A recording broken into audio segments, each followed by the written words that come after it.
Vamos orar rapidinho para a gente começar o dia de hoje. Senhor, muito obrigada por mais uma manhã. Muito obrigada porque a gente pode se reunir aqui com essas 3 pessoas, com todos esses participantes, presencial e online. Obrigada porque você possibilitou o colaboratório de acontecer e obrigada porque a gente sabe que daqui vai sair conexões e coisas muito interessantes, Senhor.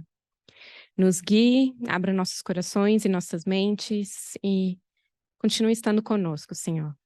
Que seja o Senhor glorificado por tudo aquilo que vamos conversar e as coisas que vão sair daqui. Em nome de Jesus oramos. Amém. Bom, gente, essa é a mesa da dúvida. Eu até estava brincando antes, se você está na dúvida porque você está aqui, está no lugar certo. E essa é a questão quando a gente fala de pesquisa acadêmica, de pesquisadores, essa é algo que sempre quando a gente começou algum momento nessa caminhada, sempre a pergunta surgiu em algum momento, né? Qual que é a pergunta que a sua pesquisa, que o seu trabalho busca responder? A dúvida, a pergunta, o questionamento é algo muito importante no meio acadêmico e científico, né? As perguntas são centrais nesse trabalho da academia, né? A curiosidade é algo que guia a ciência, muitas vezes, em seu percurso. Mas, ao mesmo tempo, para nós que somos cristãos, na igreja, em muitas igrejas, não vou generalizar, muitas vezes a dúvida não é muito bem vista. As perguntas, muitas vezes, não são acolhidas. E questionamentos, às vezes, são entendidos por alguns como pouca fé. Mas quando a gente olha para a Bíblia, a gente encontra outra questão em Jesus. A gente encontra um Jesus que trabalha com perguntas e trabalha pelas perguntas, né? A gente encontra um Jesus que, quando alguém chega com perguntas para ele, talvez ele responda, mas o que que Moisés ordenou para vocês? Ou talvez ele vira, e vocês? O que que vocês dizem que eu sou? E é essa temática que a gente vai trabalhar hoje nessa mesa. Estamos com esses 3 convidados maravilhosos. E a gente vai começar aqui com Débora. Débora Dutra, professora de matemática, conheci Débora ontem. Débora é professora de matemática, como eu falei, mestre em educação matemática pela UFOP, né, Universidade Federal de Ouro Preto, doutora em educação em ciências e saúde pela Universidade Federal do Rio de Janeiro, com sua pesquisa em ensino de matemática em perspectiva decolonial. Então, não sei vocês, mas o pessoal no online, eu estava acompanhando ontem, sei que tem pelo menos alguém aí no online, que no grupo até está comentando, que vai estar bem interessado aí no que Débora vai falar hoje. E Débora hoje é professora do Instituto Federal de Educação, Ciência e Tecnologia do Espírito Santo. Débora, à vontade. Bom dia, né? É uma honra estar aqui hoje falando com vocês, é um desafio também muito grande, né? E agradecer a Débora pelo contato, né? E quando ela enviou o convite, né? Eu fiquei pensando no desafio que seria falar sobre o tema, né? Que é a dúvida e os questionamentos a partir da pesquisa, né? Como a Jéssica falou, a gente tem, né? O questionamento, ela permeia a nossa vida, né? Tanto na vida acadêmica, a vida pessoal, a vida cristã, né? Então, os questionamentos e a dúvida, ela está nesse aspectos, né? Então, como ela falou, sou Débora, professora de matemática, né, do Instituto Federal do Espírito Santo, trabalho com matemática, cálculo, né, álgebra linear. Eu vi os meninos aqui ontem comentando lá do meu lado de cálculo, falei, ai, gente, já tem os meninos aqui sofrendo também, enfim, né? A gente então, nessa perspectiva, né, me graduei em matemática, comecei a trabalhar, né, como professora, como docente desde o início. Então, a minha vida acadêmica se intercala, né, nessa formação também. E em relação à minha vida, né, cristã, ela começa desde o nascimento, né, já que a minha família, né, toda está envolvida nesse aspecto. Os meus pais, né, e a minha mãe, os homens da família sempre vão para o caminho, né, da liderança, né, cristã, enfim. E a gente questionar, né, nesse meio pode ser visto, né, como uma rebeldia, né? Então, a partir desses lugares, né, de questionamentos, né, que a gente vai caminhando. Então, assim, A partir disso, né, escolher também a vida acadêmica, às vezes, é visto também como um lugar fora, né, do caminho que, às vezes, é pensado, né? E desde muito cedo a gente questiona, né, regras, principalmente, né, as meninas, as mulheres vivem, né, sempre várias regras e algumas coisas que já são pensadas, né? E a gente vai partir desses questionamentos.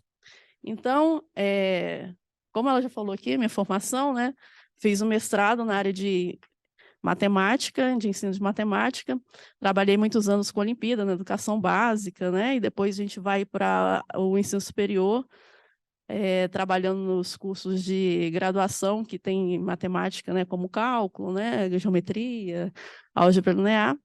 E quando eu fui para o doutorado, foi onde que a gente acabei indo para educação em ciências, e a gente começa a questionar um pouco também essa centralidade, né, que a matemática é uma ciência quase que ela não se questiona, né? Então, mas a partir de um viés dos alunos, né, que eles têm, a gente precisa, né, entender por que que a matemática era só para alguns, né, não para todos, né? Essa questão do acesso deve ser um pouco mais compartilhada, né? E que, assim, a gente discute muito que ela não é só para os gênios, né?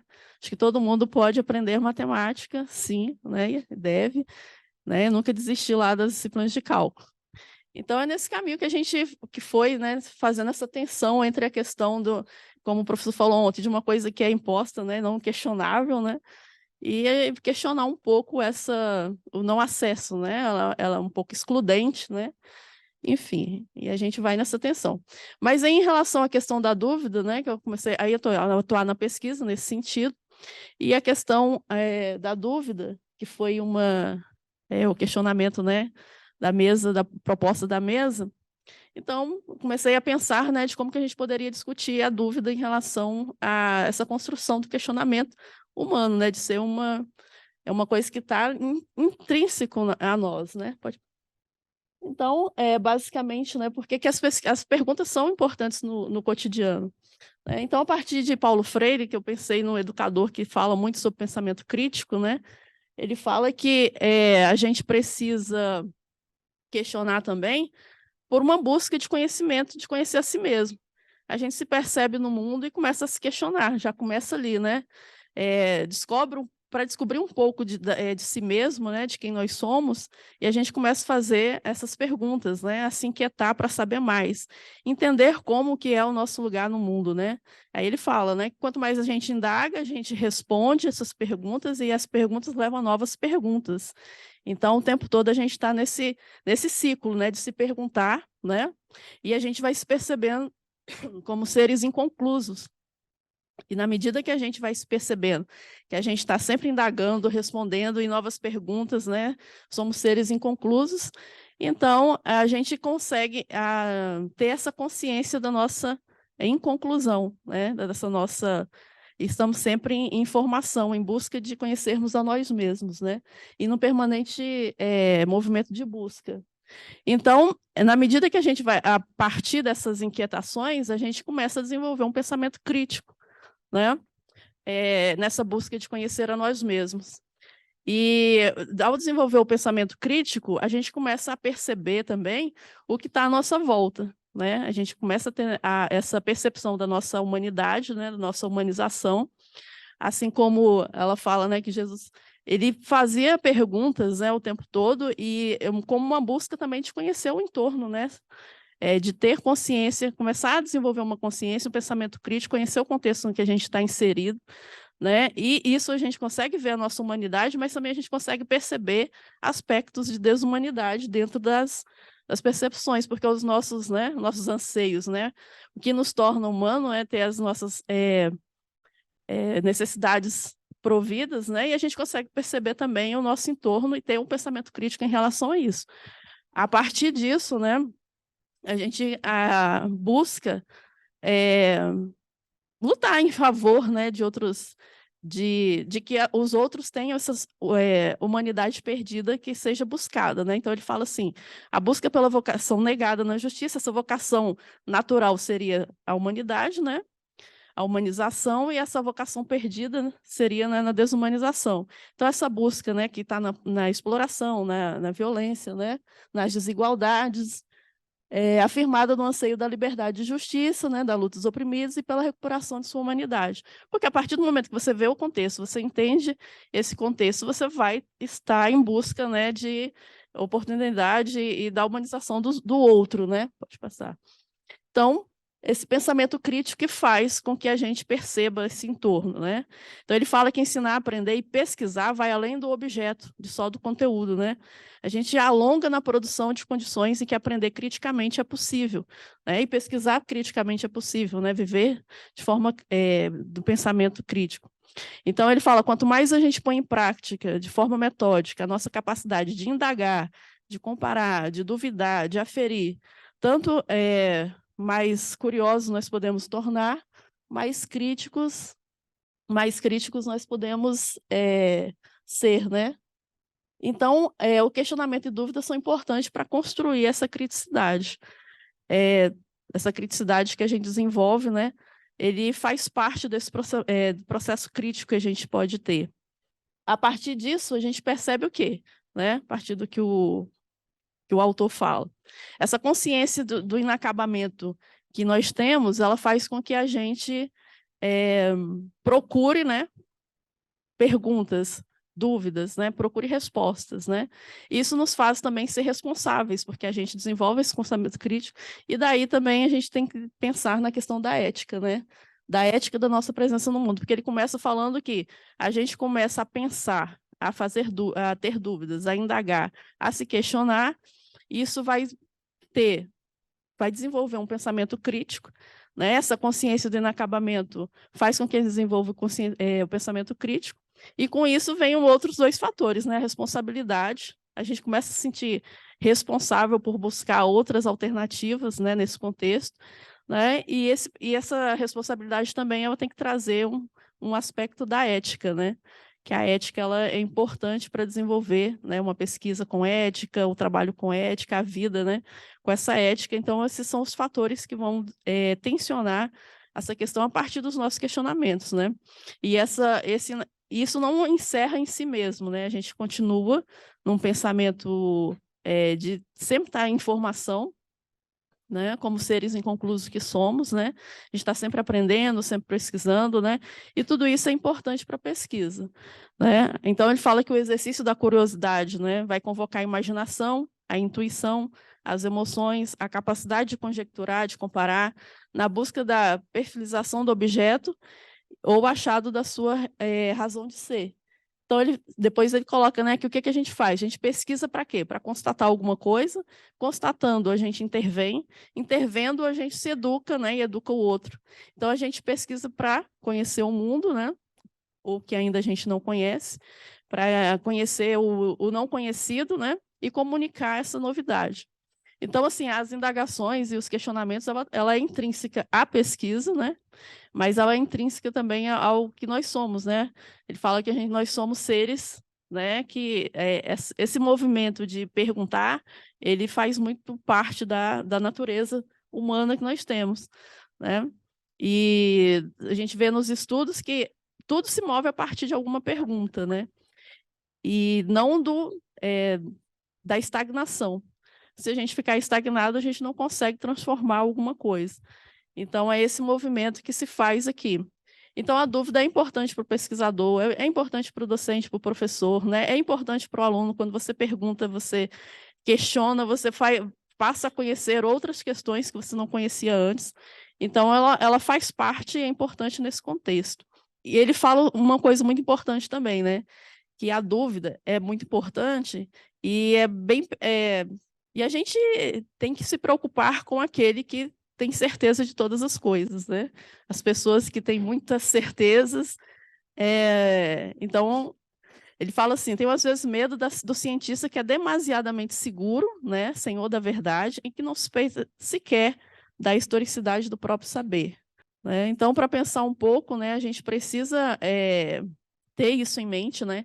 Que nós não sabemos tudo, a gente está aprendendo sempre, está sempre aprendendo. E muito desses aprendizados vem a partir dessas perguntas, né? Então, assim, para a gente pensar, né? O que que a gente seria sem a dúvida, sem a criticidade, né? Sem a ética, sem a responsabilidade, né?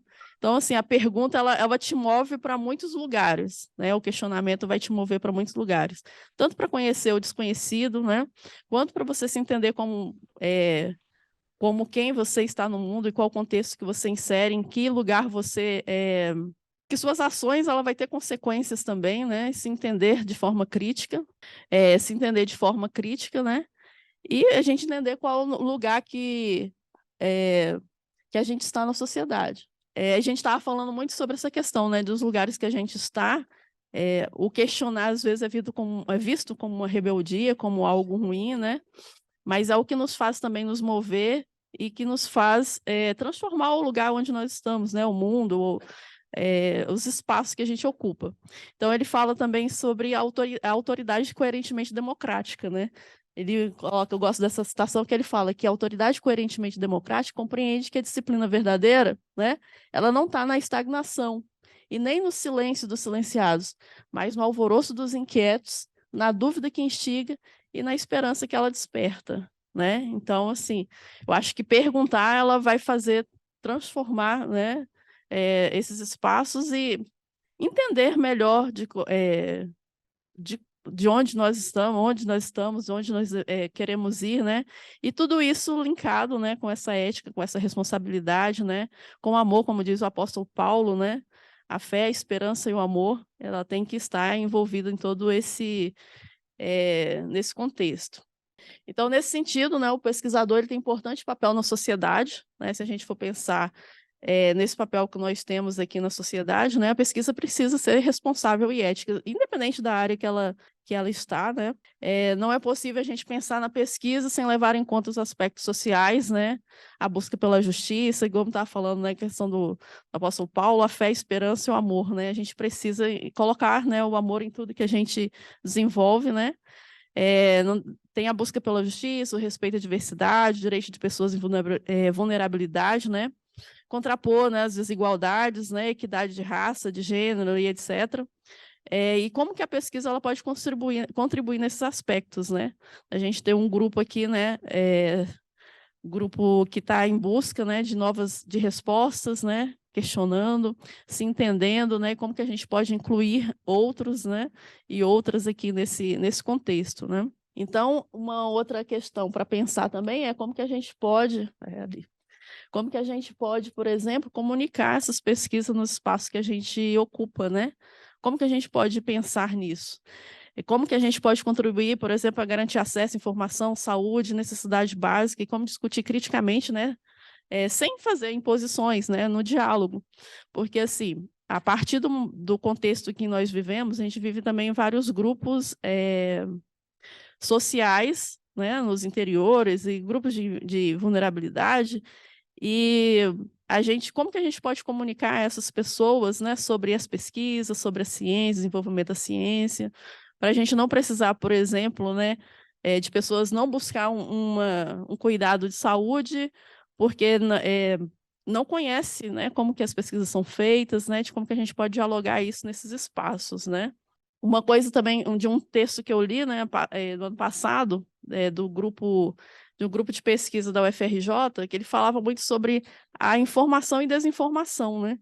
A desinformação, por exemplo, que chega em alguns grupos e como que a gente está inserido nesses grupos, fazendo pesquisa, como que a gente consegue, por exemplo, evitar ou lidar com a desinformação, né? Na pesquisa em ciências, em coletividades organizadas que mantêm forte vínculo comunitário e de comunicação. Esse é o termo que que o Dias e Fonseca utiliza, né? Geralmente os grupos organizados, e eles desenvolveram uma pesquisa no caminho da desinformação, né, evangélicos, fake news e WhatsApp no Brasil, um relatório de pesquisa que está disponível na internet, né?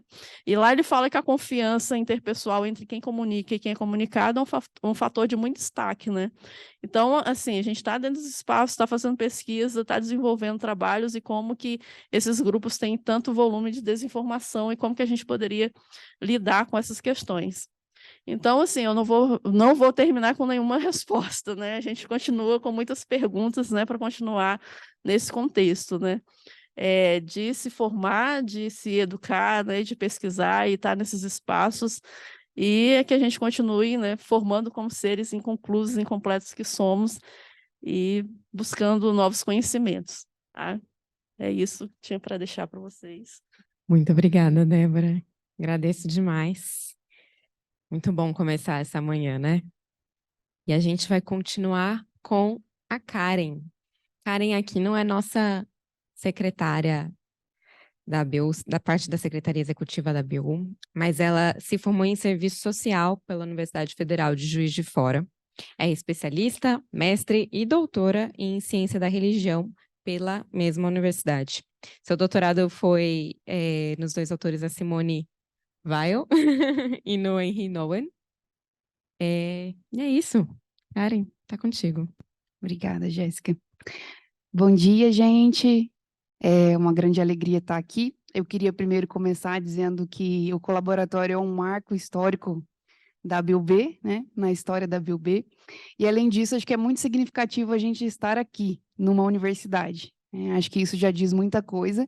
A gente não quer estar fora da universidade, a gente não quer se ausentar desse espaço, né? Só vir na universidade para aprender aquilo que a gente tem que aprender e ir embora. Mas a gente quer, de fato, se engajar com a universidade. Então, acho que é muito significativo a gente estar fazendo esse encontro aqui, né, numa universidade federal. Eu acho que isso é legal a gente pontuar. Eu agradeço a Débora também pelo convite para estar nessa mesa, que é um desafio, como a Débora falou, né? Acho que um tema bem amplo, e duas Déboras, né? E assim como essa Débora, eu vou partir aqui de um lugar específico, de onde eu posso compartilhar um pouco do que eu tenho aprendido também dentro da ciência da religião, e com os longos anos aí de caminhada na ABU também, né?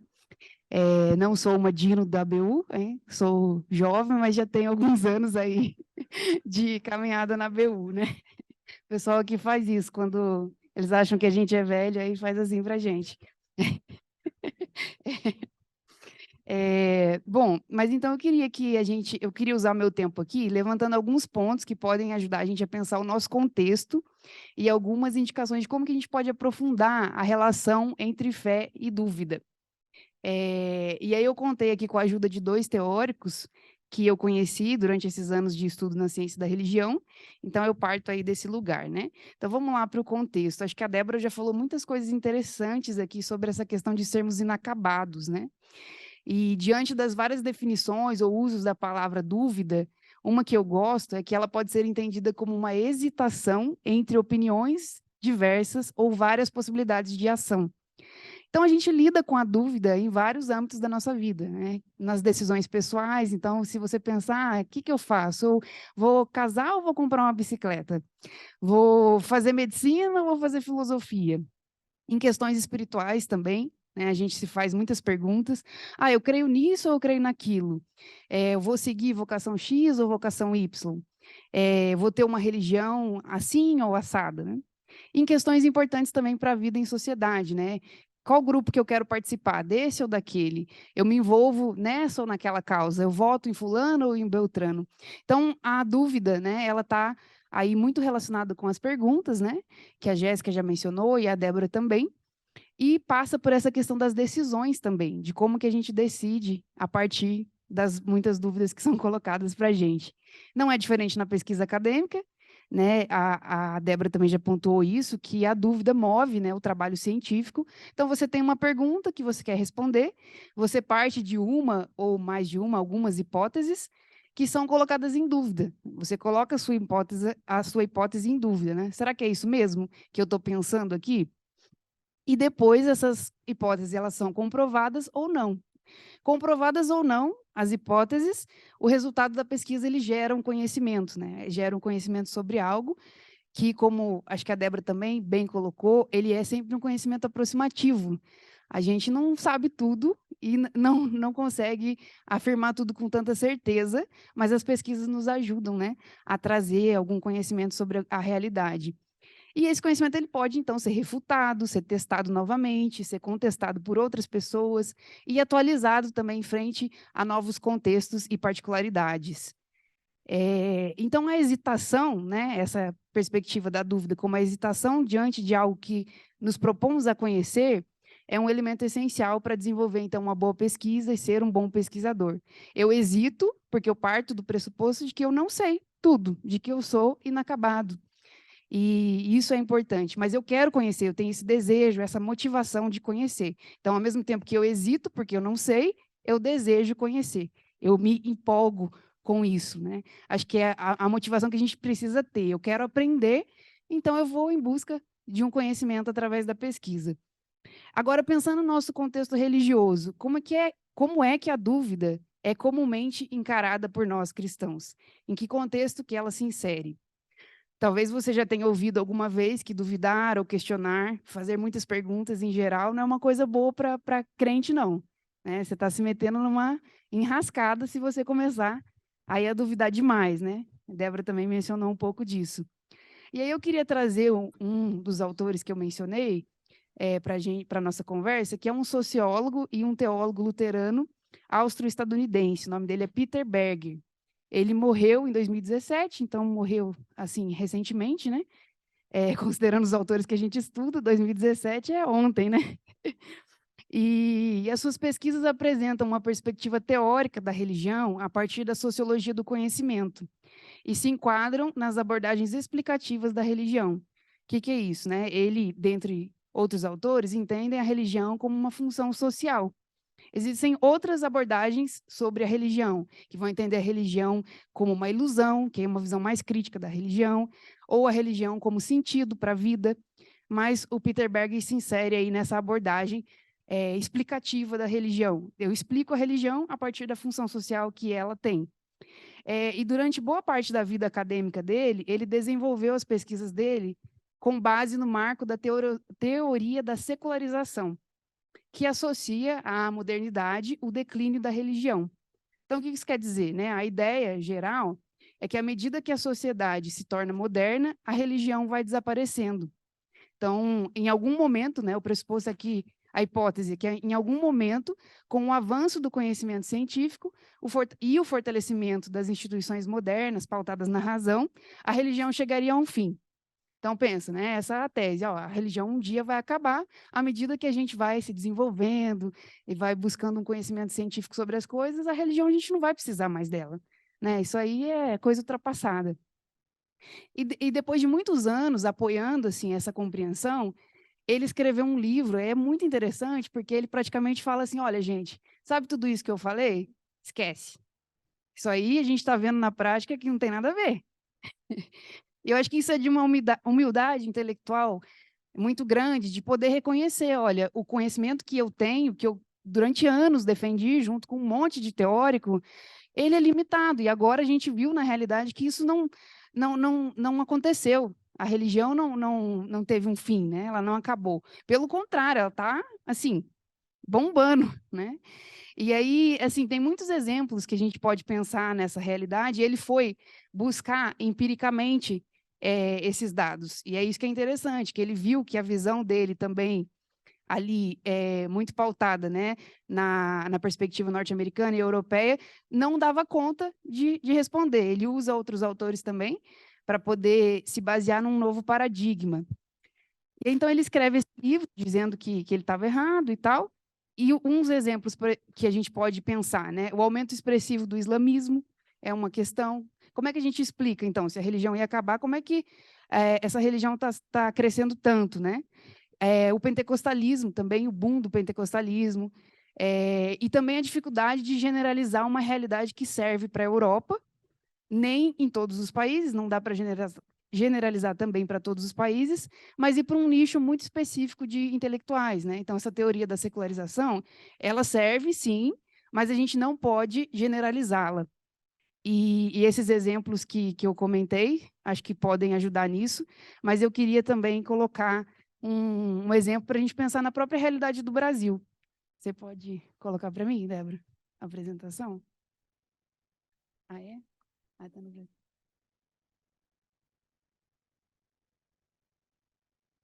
Bom, enquanto coloca ali, é só algumas citações que eu trouxe na apresentação, mas eu vou lendo. Acho que já ajuda aqui. Mas eu trouxe uma citação do Guimarães Rosa, né, um brasileiro aí para a gente pensar essa questão da religião aqui no Brasil. E aí é lá do Grande Sertão Veredas, que aí o personagem fala assim, o que mais penso, testo e explico? Todo mundo é louco. O senhor, eu, nós, as pessoas todas. Por isso é que se carece principalmente de religião, para se desendoidecer, desdoidar. Reza é que sara a loucura. No geral, isso é que é a salvação da alma. Muita religião, seu moço. Eu cá não perco ocasião de religião. Aproveito de todas. Bebo água de todo rio. Uma só, para mim, é pouca. Talvez não me chegue. Rezo cristão, católico, embrenho acerto e aceito as preces de meu compadre Melquielemen, doutrina dele de Kardec. Mas quando posso, vou no Midubim, onde um Matias é crente, metodista. A gente se acusa de pecador, lê alto a Bíblia e ora, cantando hinos belos deles. Tudo me quieta, me suspende. Qualquer sombrinha me refresca. Não sei se vocês conseguem identificar alguém da sua família ou da sua faculdade que se encaixa nesse perfil, né, de qualquer sombrinha me refresca. Então, como é que não tem religião? Como é que a religião vai acabar? Se aqui no Brasil e em muitas outras realidades isso é uma coisa que não tem como não contestar, né, essa realidade. Então, se a modernidade não leva necessariamente à secularização, ela leva a quê? Considerando valores e crenças. Aí, para o Berger, a resposta é clara, ela leva à pluralidade, a uma situação onde diversos grupos humanos, étnicos, religiosos, políticos, ou qualquer coisa que os diferencie, convivem sob uma condição de paz cívica e interação social entre si. Então, isso é uma condição de pluralidade, e o processo que leva a essa pluralidade é a pluralização.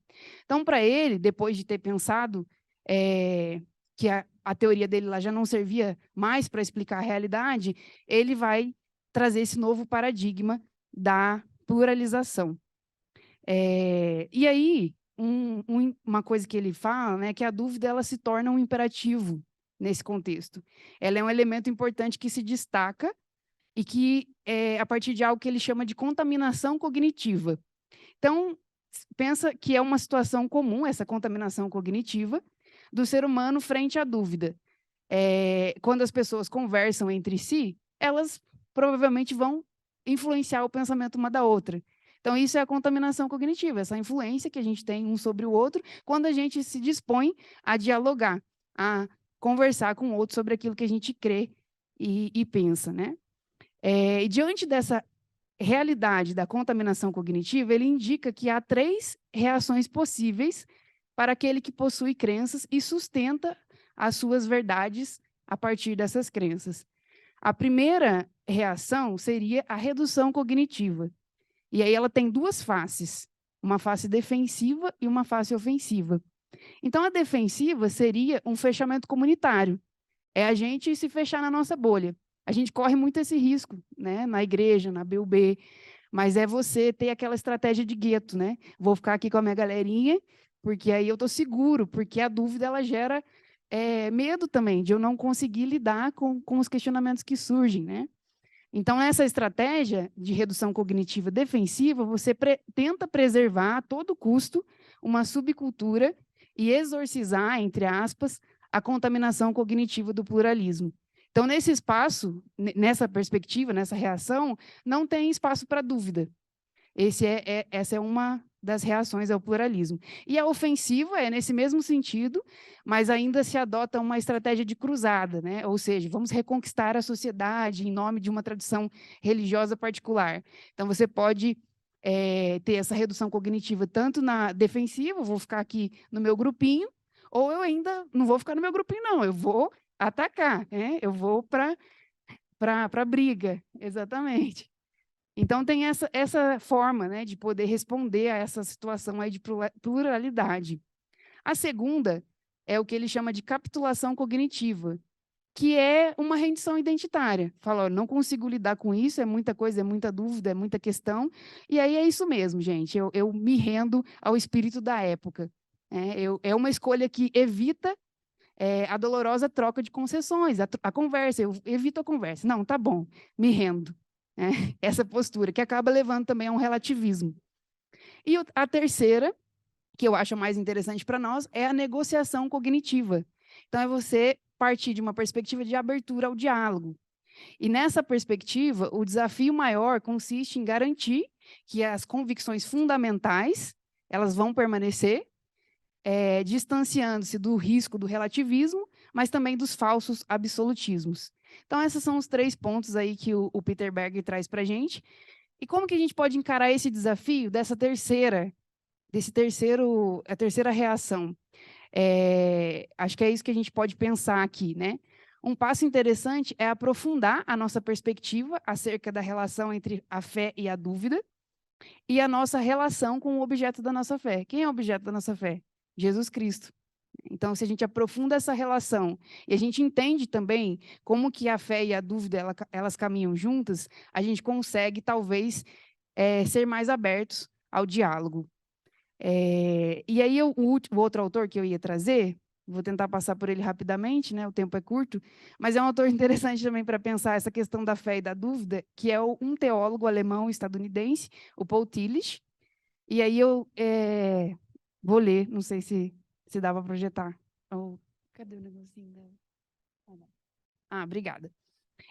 Acho que essa citação é bem interessante, resume bem assim, o que eu queria trazer para vocês da contribuição dele. Fé e dúvida têm sido colocadas como opostos, exaltando-se a certeza da fé como o fim de toda dúvida. É verdade que existe semelhante serenidade, muito além das agitadas lutas entre fé e dúvida. E alcançar esse estado é um desejo natural e justo. Natural e justo que a gente encontre um estado que a gente fique em paz, né? Entre as duas coisas. Mas mesmo quando ele é atingido, como por exemplo, por santos ou por pessoas que estão firmes em sua fé, nunca está ausente o elemento da dúvida. Nos santos, a dúvida aparece, como mostram as lendas em torno dos santos, sob a forma de tentação, a qual aumenta na medida em que cresce a santidade. Nas pessoas que clamam ter uma fé inabalada, o farisaísmo e o fanatismo são frequentemente a prova infalível de que a dúvida provavelmente foi reprimida ou, de fato, está atuando secretamente. A dúvida não é superada pela repressão, e sim pela coragem. A coragem não nega que a dúvida está aí, mas ela aceita a dúvida como expressão da finitude humana e se confessa, apesar da dúvida, àquilo que toca incondicionalmente.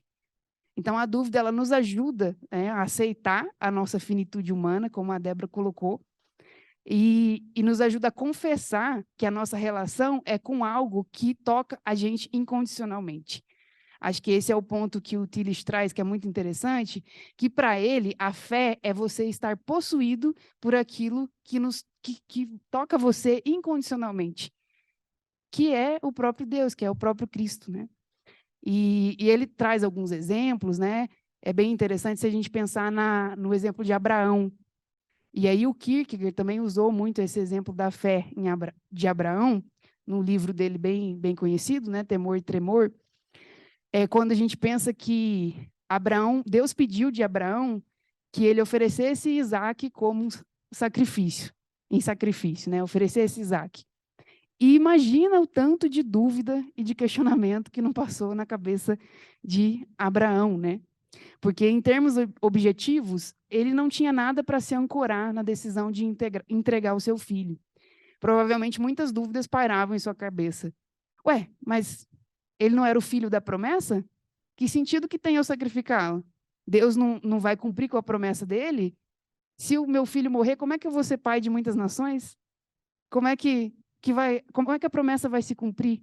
Imagina o tanto de coisa que não passou na cabeça de Abraão no caminho para o monte para sacrificar o seu filho. Mas ele vive, né, o que o Kierkegaard chama de o salto da fé, que é você estar em segurança mesmo sem estar absolutamente seguro. E é esse tipo de fé que a gente precisa aprofundar quando a gente quer viver essa tranquilidade intranquilo também, para poder dialogar, né, para poder relacionar aquilo que a gente estuda também, sem medo de questionar. Pode passar para mim, Jéssica, por favor? E aí, terminando aqui a citação do Tillich, Ele diz assim: a coragem não precisa da segurança de uma convicção inquestionável. Ela engloba o risco, sem o qual não é possível qualquer vida criativa.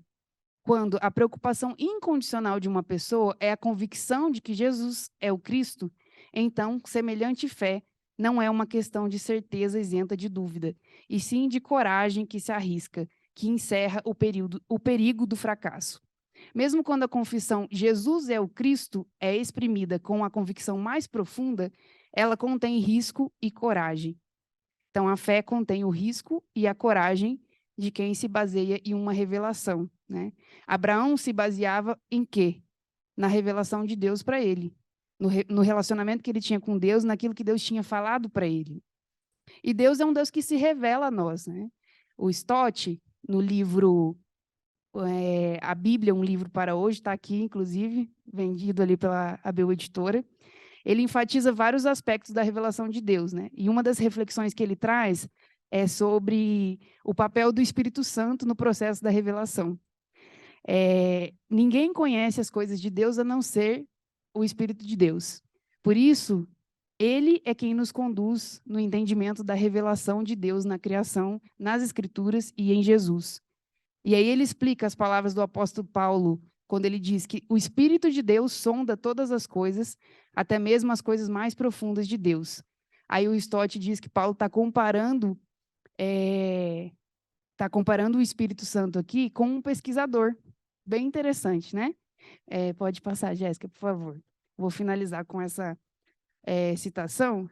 Ele diz assim: o Espírito Santo é retratado como um pesquisador incansável e questionador, ou mesmo um mergulhador de águas profundas que busca sondar as profundezas do ser insondável do Deus Todo-Poderoso.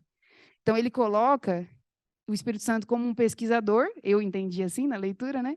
Que depois da sua pesquisa sobre as profundezas de Deus, apresenta para nós o conhecimento gerado por isso. Ele conhece profundamente, ele é esse que pesquisa as profundezas de Deus, ele apresenta para nós esse conhecimento de quem é Deus, conhecimento gerado por ele, pelo Espírito, e que nos possibilita, então, crer, né? Ter essa fé viva no Espírito, e aí para que a gente possa encarná-la, para que a gente possa viver essa fé. Então, assim, eu finalizo aqui a minha fala. Muito obrigada, Karen. Muito legal. E a gente conclui agora com a última fala de Edson Nunes. Edson é pastor e acadêmico. Ele é doutor em Bíblia Hebraica pela USP, fez a sua pesquisa na narrativa de Gênesis 1 a 9.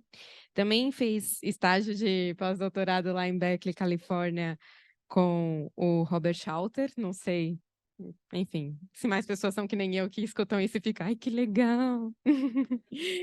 E ele é também pastor e é pastor fundador da Comunidade.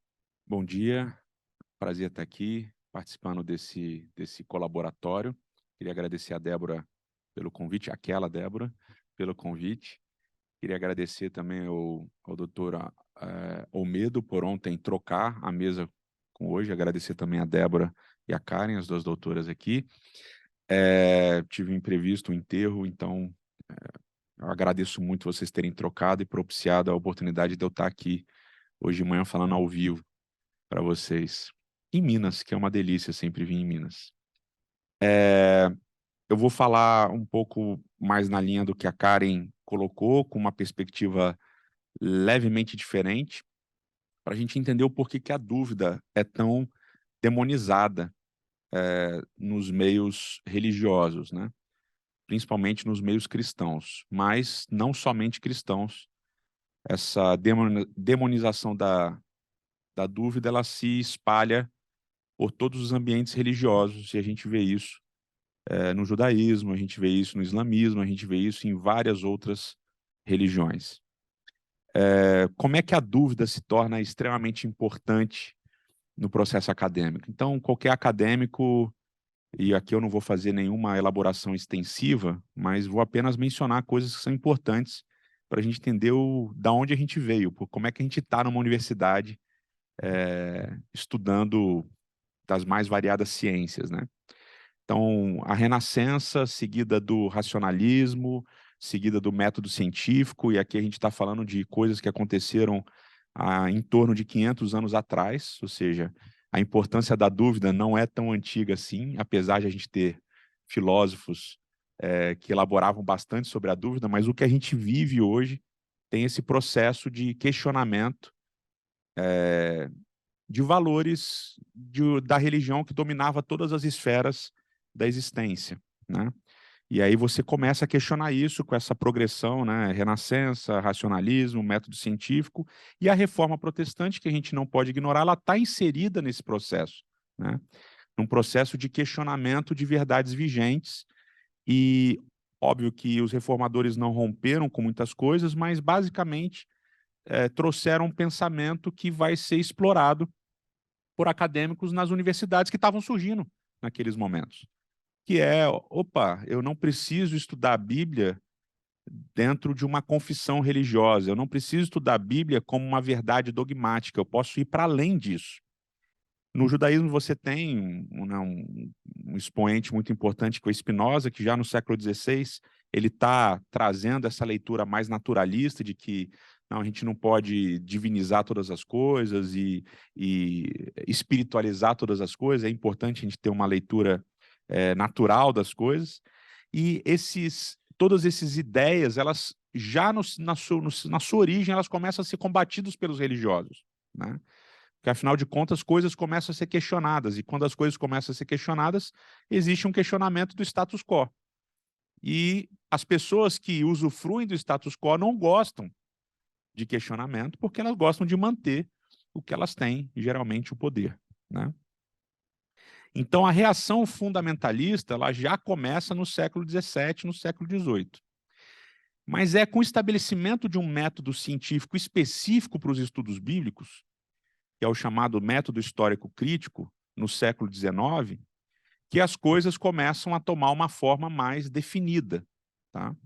O método histórico crítico, que vamos dizer assim, elaborado de uma maneira mais plena ou mais completa por Julius Wellhausen, apesar de outros teólogos alemães também antes dele terem elaborado bastante sobre, ele vai beber de fontes diversas, né? Inclusive de uma ideia darwinista das coisas, né? De que existe uma evolução, de que existe um crescimento evolutivo das ideias, dos pensamentos, etc.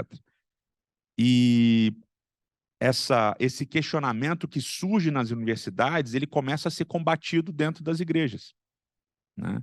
E muitos desses grandes educadores ou desses grandes teólogos das universidades começam a ser expulsos das suas igrejas, né? Nada muito diferente do que a gente vive até os dias de hoje, não é verdade? E, obviamente, a universidade passa a ser demonizada dentro da igreja, né? A ideia de você estudar academicamente passa a ser demonizada dentro das comunidades, dentro das religiões. E aí você tem uma reação, que é uma reação organizada no século XX, que ganha uma atração muito forte na década de 50, 60 e 70, que nós chamamos de fundamentalismo, tá? O fundamentalismo cristão, ele é uma reação a esse questionamento do texto bíblico, esse questionamento não da autoridade das escrituras, mas da inerrância das escrituras. E a inerrância e infalibilidade, eles são termos emprestados de uma teologia católica que defendia a autoridade papal e jogado dentro das escrituras sagradas. Então, a Bíblia é inerrante, ela não pode conter nenhum tipo de erro, nenhum erro gramatical, nenhum erro histórico, nenhum erro teológico, ela não pode ter contradições. Ela é infalível para explicar todas as ciências, a biologia, a física, a química, a matemática, todas as ciências estão, de alguma maneira, em harmonia com a Bíblia, porque a Bíblia é um livro perfeito. Ela não contém nenhum tipo de problema, né? Então, se algum milagre bíblico aconteceu, ele, obviamente, usando armas da modernidade, do cientificismo, ele não tem nenhum elemento sobrenatural, ele vai ser explicado cientificamente. Então, um livro máximo dessa época, desse tipo de pensamento, é um livrinho chamado E a Bíblia Tinha Razão, de um teólogo chamado Werner Keller, que eu acho fenomenal para você entender a limitação desse tipo de pensamento. Então, todos os milagres que aparecem na Bíblia, eles têm uma explicação científica, plenamente plausível, né? Porque, afinal de contas, a Bíblia é um livro perfeito e sem nenhum tipo de problema. E o grande erro que hoje a gente faz em relação a entender o fundamentalismo é achar que o fundamentalismo ele é uma leitura literal da Bíblia. O fundamentalismo ele não é uma leitura literal da Bíblia. O fundamentalismo é uma leitura da Bíblia que vai defender a inerrância da Bíblia usando qualquer tipo de método. Ok? Inclusive teorias da conspiração. Tá? Inclusive fake news e assim por diante. Então, todo o processo fundamentalista ele tem, digamos assim, 3 crenças fundamentais. Algumas, eu vou colocar 4 crenças fundamentais. Primeiro, se a Bíblia é a palavra de Deus, ela não pode conter erros, nenhum tipo de erro, nem científico. Então, se em algum momento a Bíblia fala de um domo que cobre a Terra, numa leitura que poderia ser considerada terraplanista, isso é um erro do intérprete, não do texto bíblico. O texto bíblico defende uma terra redonda, obviamente. A Bíblia é completa e responde a todas as perguntas possíveis, sendo um manual da existência humana. Então, se você tem qualquer dúvida sobre que faculdade você deve cursar, a Bíblia vai te ajudar a responder. A Bíblia só precisa dela mesma para ser estudada e entendida, né? O sola escritura, ele deixa de ser um enxergar a vida através das escrituras para ser um responder todas as coisas a partir das escrituras. Só as escrituras, só elas é que têm todas as respostas. O que torna a leitura da Bíblia uma impossibilidade, né? Como é que você vai entender o contexto em que ela foi escrita? Não pode. Porque isso você depende da história, você depende da arqueologia, e são ciências que são ciências não bíblicas. Então, a sola escritura, ou a Bíblia interpretada por ela mesma, entendida por ela mesma, ela é usada e abandonada de acordo com a defesa da inerrância, né? E o quarto elemento, como a Bíblia não tem erros, tudo deve estar perfeitamente harmonizado. Não pode haver discrepância, nem entre os textos do Pentateuco e os livros históricos, nem com os profetas e nem entre os evangelhos. Então, tudo precisa ter uma explicação, porque a dúvida precisa ser sanada imediatamente. E aí você começa com vários problemas, né? Por exemplo, se você estuda a história dos endemoniados gadarenos, você vai perceber que em um evangelho, Mateus, eles são chamados de gadarenos e eles são 2. Quando você lê Lucas e Marcos, eles são gesarenos e eles são, na verdade, apenas um. Como harmonizar isso? Então, se a Bíblia é inerrante e não contém nenhum tipo de erro, fica impossível. Que cidade é essa? Gadara. Gadara é uma cidade que ficava a 10 quilômetros do mar da Galileia. E não era uma cidade que tinha nenhum tipo de despenhadeiro. E o texto diz que os porcos foram enviados do despenhadeiro. Gesara é uma cidade que ficava mais longe, cerca de 60 quilômetros do mar da Galileia. E o texto diz que eles foram jogados de despenhadeiro para dentro do mar. Como é que você vai responder a isso? E aí a arqueologia vai ser usada. Não, Gesara ficava na região do rio Jaboque. O rio Jaboque, em alguns lugares, ele tem regiões de aglomeração de água como se fossem pequenos lagos. Então é Gesara. Porque Gesara fica muito longe, e o texto diz que Jesus saiu do barco e imediatamente encontrou o endemoniado gesareno. Ou seja, como é que ele imediatamente encontrou se ele teve que andar 60 quilômetros do mar da Galileia até a região de Gesara? Então você tem uma série de impossibilidades geográficas, de impossibilidades arqueológicas daquilo ter acontecido da maneira como está relatado. Mas existe uma ideia de que Gesara vem da raiz hebraica, que significa região dos excluídos, região dos expulsos. Então pode ser em qualquer região do leste do Mar da Galileia em que houvessem pessoas que não fossem judias. Então você vai arranjar sempre um jeito de explicar as coisas. E isso me leva ao meu problema pessoal. Eu cresci num ambiente religioso, fundamentalista, onde, por exemplo, Gênesis 1 e Gênesis 2 são explicados como sendo histórias que são a mesma história. São a mesma história, da mesma tradição, e, na verdade, Gênesis 2 aconteceu no 6º dia da criação. É uma explicação de Gênesis 1. E quando você vai ler Gênesis 1 e Gênesis 2, você sabe que são relatos que são extremamente distintos. E aí surge a pergunta, por que são relatos distintos? Como são relatos distintos? E eu, como fundamentalista, na minha cabeça tinha uma resposta, eu tenho que harmonizar esses dois textos. E a dúvida tem que ser suprimida. E todo o meu doutorado nasce basicamente dessa tentativa minha de harmonizar Gênesis 1 e Gênesis 2. Porque uma das características do fundamentalismo é usar a universidade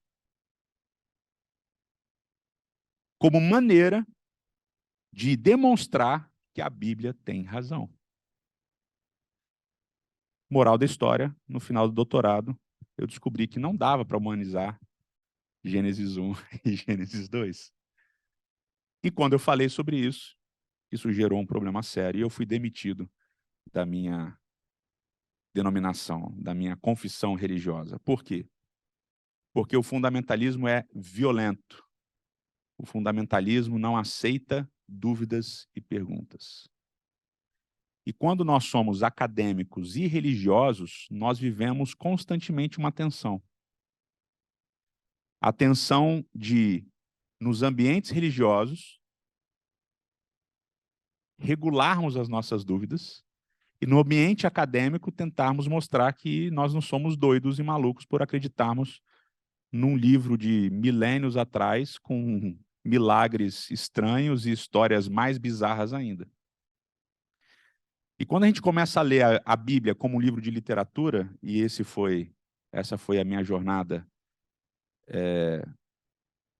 acadêmica, toda a minha linha de pesquisa tem a ver com letras, né? Eu sou formado em letras também,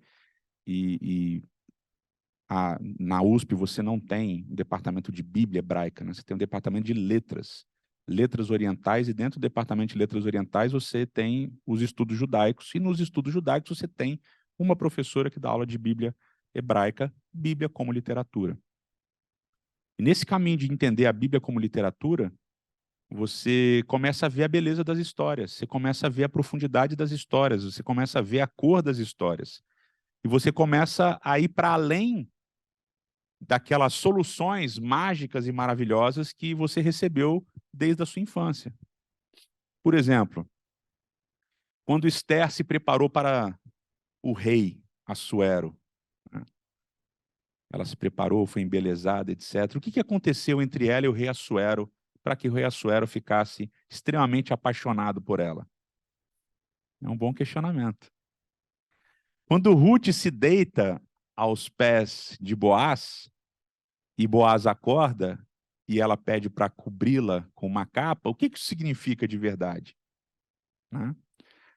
Quando Ehud, por exemplo, esconde uma faca na coxa e ele fala com o rei Eglon, tem uma palavra para você, uma palavra de Deus para você, e ele mata o rei dentro do banheiro com uma faca. Isso daí é uma história maravilhosa. Ele mata o rei com uma faca na barriga, e o rei era muito gordo, e a faca fica presa entre as bocas da barriga do rei. O que essa história realmente está contando para a gente? A dúvida, ela permite a gente enxergar a Bíblia como um livro real, como um livro de histórias malucas, com um livro de histórias de conteúdo ético fenomenal. Porque, diferente de outros livros religiosos antigos, a Bíblia não esconde os seus personagens. Se você pega, eu tive que fazer isso, literatura comparada, se você pega e estuda os livros religiosos da antiguidade, os heróis são heróis, né? Mas quando você estuda a Bíblia, os heróis não são heróis, muitas vezes são anti-heróis. A Bíblia não esconde os seus personagens. Então, o convite para a dúvida é o convite para a gente sair de um lugar que entende as nossas crenças como uma caixa de dominó. Se uma coisa for questionada, todas as coisas estão destruídas. E o convite à dúvida é um convite à perplexidade, de enxergar as nossas limitações, como as duas colegas aqui muito bem colocaram, as nossas incompletudes, o nosso não lugar e as nossas limitações humanas. E, a partir disso, ter uma relação com o texto verdadeira e não mediada por uma confissão religiosa. Eita. Eu imagino que vocês devem estar com várias dúvidas. Suas mentes, várias perguntas aí. E a gente vai ter tempo para fazer algumas perguntas. Então, só vou passar uma orientação. A gente vai ter um intervalo comercial. Vocês vão ficar aqui. Nós vamos ter, Patrick, logo mais um intervalo comercial. Então, se você quiser se preparar para subir aqui. Enquanto o Patrick se prepara para falar para a gente alguns livros, eu vou orientar vocês sobre as perguntas. Então, vai ser o mesmo esquema de ontem. Se vocês puderem ir escrevendo aí, trazer aqui na mesa. Pessoal aí da transmissão, se vocês puderem escrever no chat. Hoje, quem está com vocês, como vocês podem ver, eu não estou com vocês aí, é o Diogo. Diogo e Débora aí do outro lado, então vão fazer as escolhas. Como a gente não sabe o tempo que vai levando, a gente vai começar escolhendo uma pergunta para cada uma, um para cada um, que está aqui na mesa, e aí depois a gente vê se a gente consegue fazer mais uma sequência, mais uma leva, se o tempo permitir. A primeira pergunta, então, é para você, Débora. Quais os elementos coloniais da matemática e como descolonizá-la? Então, é uma pergunta bem difícil, né? Assim como as relações, né, de poder, a matemática ela é um construto humano, né? Ela foi sendo construída a partir da necessidade, né, do ser humano de contar, e ela não foi construída aqui, assim, há 500 anos na Europa, né? Que quando a gente estuda aqui a história da matemática, você pega o Ives lá, tem alguma coisa lá, né, dos anos anteriores, mas ela parece que foi construída agora, né? A partir de um construto. Mas ela foi construída, assim, há anos, né? Foi construída a partir do desenvolvimento humano, ela foi construída, né? Você tem elementos de cálculo, né? De operações, cálculo algébrico, né? No mundo. Existe desenvolvimento, por exemplo, né? Na Ásia, na África, né?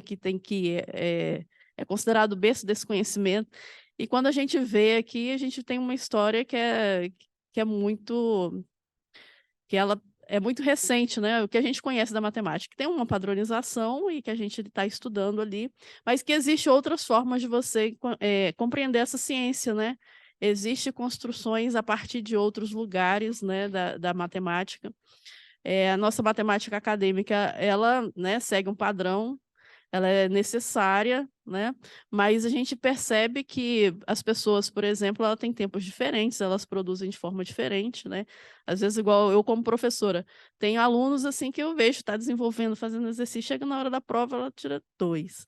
Enfim, mas a gente percebe a gente sabe que ela está conseguindo, tem uma aprendizagem. Então, eu tenho esse olhar, por exemplo, que existe construções, né, em relação à matemática específica, que existem construções a partir de outros lugares que a gente considera esses conhecimentos como não científico, né? Que são os conhecimentos científicos, sim, né? São conhecimentos legítimos, né? E a gente apaga essas epistemologias de produção de conhecimento de outros lugares. Então, tensionar um pouco isso, né? Existe só essa aqui, absoluta, verdadeira, e que todo mundo só essa perspectiva, né, absoluta que a gente tem, ou ela é a partir de outros lugares, né?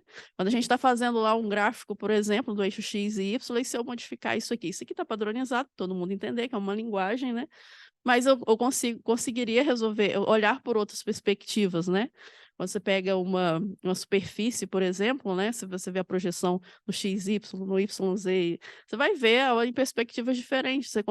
Eu poderia modificar totalmente, se a gente modificar ali, né, os eixos X e Y, né, rotacionar, a gente já começa a ter um pouco de dificuldade, porque a gente já está muito condicionado a uma determinada forma de ver o mundo, né? De ver. E existe outros. Então, em relação à matemática em si, existem vários elementos, né? E que ela pode ser assim questionada, né? Vai sendo descoberto outros termos, né? E ela não é neutra também, né? A forma como a gente vê não é exatamente neutra, porque a gente, como professor das ciências, assim, matemática, física, acaba achando que a gente é neutro, e a gente percebe que essa neutralidade, o próprio Freire fala, e tem um pesquisador de educação matemática também que fala, que a própria neutralidade já é uma tomada de posição, né? Porque você toma uma posição de achar que isso não interfere, mas ela vai interferir, né? Não sei se eu respondi a contento, mas seria... Obrigada. Eu vou fazer uma pergunta aqui para Karen. Depois eu vou tentar juntar algumas aqui para o Edson, tem muitas vindo na mesma linha. Eu vou tentar juntar algumas delas, fazer uma pergunta meio Frankenstein. Mas, Karen, você falou da dúvida, da coragem. Como conviver com a dúvida na fé? Como buscar essa coragem, deixar que a dúvida, por fim, também seja parte da fé e talvez até alimento da fé? Vamos lá. Deixa eu pensar aqui de uma forma pessoal de responder, porque eu acho que eu fui bastante confrontada durante o meu período de graduação com muitas dúvidas. E acho que assim como o Edson compartilhou, eu também vim de um contexto bastante fundamentalista, e em que eu cheguei na universidade e a proposta era sair dali ainda sendo cristã. E acho que a ABU me ajudou muito, né, durante essa caminhada. Eu acho que a gente não essa questão da coragem, né? Eu acho que é importante a gente colocar para fora as nossas dúvidas, a gente poder ter com quem conversar, né? E eu acho que a ABU é esse espaço da gente poder trazer as nossas dúvidas, seja entre os próprios estudantes, com os obreiros. Às vezes você não vai encontrar um acolhimento tão grande da igreja, não todas, tá? Acho que a gente precisa fazer também uma diferenciação, mais das dúvidas que surgem, assim, né? Exatamente por esse contexto que acho que a gente conversou um pouco aqui, que a gente trouxe algumas questões, né? Mas eu acho que é primeiro pensar, né? Eu tenho essa limitação, eu sou incompleto aqui naquilo que eu preciso ainda aprender, ter essa humildade também para procurar ajuda, né? Porque senão a gente acaba fazendo com que a dúvida cresça e não nos alimentamos também da palavra a partir das relações que a gente pode ter, né? Acho que essa troca, para mim, foi muito importante, de conviver com pessoas que também tinham dúvidas e que eu podia compartilhar e pensar junto, como é que a gente pode caminhar, né? E acho também que uma coisa é que, às vezes, a gente não aprofunda a nossa dúvida, né? A gente quer uma resposta pronta. E aí você pergunta para alguém, eu estou com uma dúvida sobre isso, como que você pode sanar minha dúvida? E o processo não vai por aí, né? A sua reflexão é importante, assim, para o seu crescimento espiritual, inclusive, né? De você colocar para as pessoas, na relação que você tem com elas, mas também para Deus, de falar assim, isso aqui eu não estou entendendo mesmo, talvez eu não entenda, mas me ajuda a seguir contigo, né? Acho que a caminhada lá de Abraão, né? Acho que eu não vou entender isso aqui, mas estou indo, estou dando esse passo de fé, né? E aí, no caminho, Deus vai mostrando algumas coisas para você ir amadurecendo na sua fé. Acho que a dúvida ajuda muito a gente a amadurecer na nossa fé e poder também compartilhá-la, né? Acho que se a sua fé não é uma fé madura nesse sentido de que você já conseguiu conversar sobre essas dúvidas, como que você vai lidar com as dúvidas do outro? Porque as pessoas trazem muitas dúvidas para a gente, né? Acho que na universidade eu tive uma experiência bem legal, assim, com uma amiga, que eu não conseguia compartilhar, assim, com ela sobre a minha fé, né? Mas em um determinado momento ela compartilhou sobre a fé dela comigo. E aí ela começou a me questionar várias coisas sobre o que tinha a ver, como que era na minha fé, assim, como ela enxergava Jesus, como eu enxergava, e dali a gente conseguiu ter uma conversa muito bacana. Até hoje somos amigas. E acho que isso ajuda a gente se abrir para o outro também, né? Quais são as dúvidas que as pessoas têm? Quais os seus colegas de faculdade? O que eles estão pensando? Porque às vezes a dúvida dele vai ajudar você, inclusive, não só a pregar e a falar algo para ele sobre a sua fé, mas também entender a sua própria fé, né? Então, acho que essa abertura e essa humildade de reconhecer que a gente não sabe tudo, mas não ficar por aí, né? Buscar ajuda, buscar se aprofundar, ler também, né? Ler coisas diferentes daquilo que você está acostumado a ler. Às vezes a gente também vai buscar ajuda sempre no mesmo lugar, né? E aí, às vezes, suas dúvidas são maiores do que aquilo que você já encontrou. Então, buscar em outros espaços também. Acho que são algumas dicas aí. Como eu economizei 5 minutos, eu vou entrar na resposta da Karen aqui, para citar um rabino, que é o Avraham Heschel, e no livro God in Search of Man, Deus em Busca do Homem, ele fala que a dúvida é essencial para a fé, né? A dúvida é essencial para a fé. E ele chama esse processo de você ter dúvida e não conseguir responder essas dúvidas de nenhuma maneira, ele chama de maravilhamento radical. Então é necessário que a gente viva com Deus num estado de maravilhamento radical, né? De você saber que tem dúvida que você não vai responder. Tem dúvida que você nunca vai ter resposta. Nem na Bíblia, nem nos teólogos, nem em lugar nenhum, né? E eu vou contar uma historinha também. Eu tinha recém começado o meu mestrado, eu era pastor de uma igreja, e como eu sempre fui bem, assim, gostava muito de ler e tudo, sofria muito bullying. Gordinho sofre muito bullying, né? Muito bullying. Então, o gordinho se refugia nos livros, não tem muito o que fazer, né? Porque ele não sabe jogar esporte, não sabe fazer nada, vai ler, né? E essa era a minha realidade. E aí, eu comecei meu ministério nessa igreja em São Paulo, fazendo meu mestrado na USP, apanhando de todos os lados. E aí tinha espalhou uma moralzinha lá de que o Edson é um pastor inteligente, tem que ir lá fazer estudo bíblico com ele. E aí uma moça, uma professora universitária, doutora, tudo, ela levou o noivo dela na época para a igreja. E o noivo assistiu o culto. E era uma igreja muito pequena, né? Tinha 40 pessoas, 50 pessoas, assim.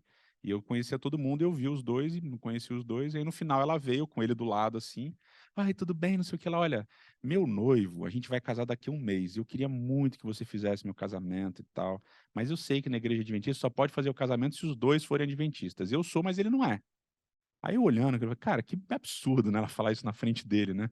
Tudo bem. Não, eu quero que ele seja para você poder fazer meu casamento. Eu fiquei olhando. Não, e é o seguinte, ele tem algumas dúvidas, ele quer tirar as dúvidas com você. Eu falei, tá bom, tudo bem. Oh, tudo bem, prazer, né? O cara do lado, Edson, Ayrton. Você quer estudar a Bíblia? Ele falou assim, fez assim, né? Tipo, ela quer que ele estude a Bíblia, né? Aí eu falei assim, pô, legal, o que você faz? Eu sou físico. Físico, que legal. É físico nuclear. Aí ela, ele é professor na USP, não sei o que lá e tal, papá. Ele é o diretor da cadeira de física na Poli. Aí eu, interessante. Ele estuda negócio Eu vou falar, se tem algum físico aqui, me perdoe, tá? Porque eu vou falar com meus parcos conhecimentos de física nuclear. Tem aquele acelerador de partículas lá no subsolo da França e da Suíça lá, né? E aquele acelerador, eles aceleram as partículas para as partículas se chocarem, né? Se eu estiver falando besteira, vocês me corrijam. E aí, desse choque, fica sei lá, uma sopa, sei lá como é que você chamaria isso daí, fica um negócio ali, e ele estuda isso daí, esse negócio que resulta do choque das partículas, tá? E ele ia para lá uma ou duas vezes por ano para fazer revisão de contas dos colegas dele, né? E ele me explicando isso e olhando, eu falei assim, meu Deus, como é que eu vou dar estudo bíblico com esse cara, né? Aí ele falou, mas eu só tenho duas questões muito simples. Eu falei, só duas? Porque a Bíblia é um livro curioso, eu comecei a ler, fiquei muito impressionado, mas eu só tenho duas dúvidas, Gênesis 1 e natureza de Cristo. Eu falei, só essas duas dúvidas? Tá bom. Aí beleza, aí marquei para a semana seguinte, passei a semana toda estudando, né? Peguei todos os livros de criacionismo, né? Criacionismo é um negócio impressionante, né? Biologia, química, tudo explica que Deus criou o mundo, é impressionante. E é simples, só não entende quem é burro, né? Mas eu li e anotei tudo, e fiz todo um estudo e todo um esquema e tal, e fiz a minha parte, que é o estudo literário, e fui para o estudo bíblico, cara. Aí cheguei pro cara, expliquei tudo, fiz todos os desenhos, fiz negócio, biologia, química, física, lá e tal. Ele não mudava a expressão dele, cara. Assim, meu Deus, e agora? O que eu vou fazer? Né? Não tem mais o que fazer. Aí eu falei, bom, vou ler Hebreus. Abri com ele Hebreus 11, verso 1, 2 e 3. Pela fé nós cremos que Deus fez o visível a partir do invisível. Paulo usando uma linguagem super teológica, filosófica. Falei, no final das contas, para que Deus criou o mundo é fé. Eu posso aqui montar um monte de argumento, mas eu acho que nenhum vai ser suficiente. Aí ele falou, é fé? Eu falei, é fé. Fé eu tenho. Vamos para o próximo. Aí eu fui, natureza de Cristo. Teologia na veia, né? Aquele Deus encarnado, o problema do pecado, o santuário, não sei o que lá. Aí no final eu li Paulo, a encarnação, né? A natureza de Cristo é um mistério. Aí eu falei para ele, é um mistério, não tem como explicar, tem que ter fé. Fé eu tenho. O cara se batizou na semana seguinte. Fui visitá-lo depois da lua de mel. E aí perguntei para ele, falei assim, mano, eu nunca tive um estudo bíblico tão rápido na minha vida. e, ao mesmo tempo, tão difícil. Qual é o negócio? Eu falei assim, sabe qual é o problema? Na minha área, física nuclear, tem um monte de coisa que eu não consigo explicar. Tem um monte de coisa que eu não tenho resposta. Tem um monte de pressupostos que a gente vive questionando, porque a gente assume eles como pressupostos, mas a gente não tem certeza. É um negócio que a gente, o tempo todo, tem que viver questionando, porque é difícil. Eu trabalho com os caras mais sinistros do mundo e a gente tem um monte de dúvida, mas vocês, pastores, sabem tudo. E eu fico impressionado como vocês têm resposta para tudo. A hora que você falou que você não tem resposta, eu falei assim, essa igreja eu quero. Porque essa é a minha igreja, é a igreja de quem não tem resposta. Aí eu olhei para ele e falei assim, eu apanhei feio, né, do cara, né? Apanhei feio, falei, E aquilo foi um aprendizado para o restante da minha vida acadêmica e ministerial. A nossa religião, principalmente quem é acadêmico, é a religião da dúvida. A nossa fé é a fé da dúvida, porque a fé não é o dogma, a fé é o relacionamento, como a Karen muito bem colocou, é o relacionamento com uma pessoa, que é Jesus Cristo, através do Espírito.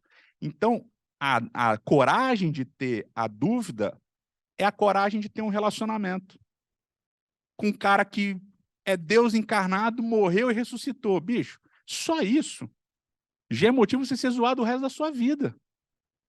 Ok? Mas é um negócio que não tem explicação científica. Não vai ter método que explique isso.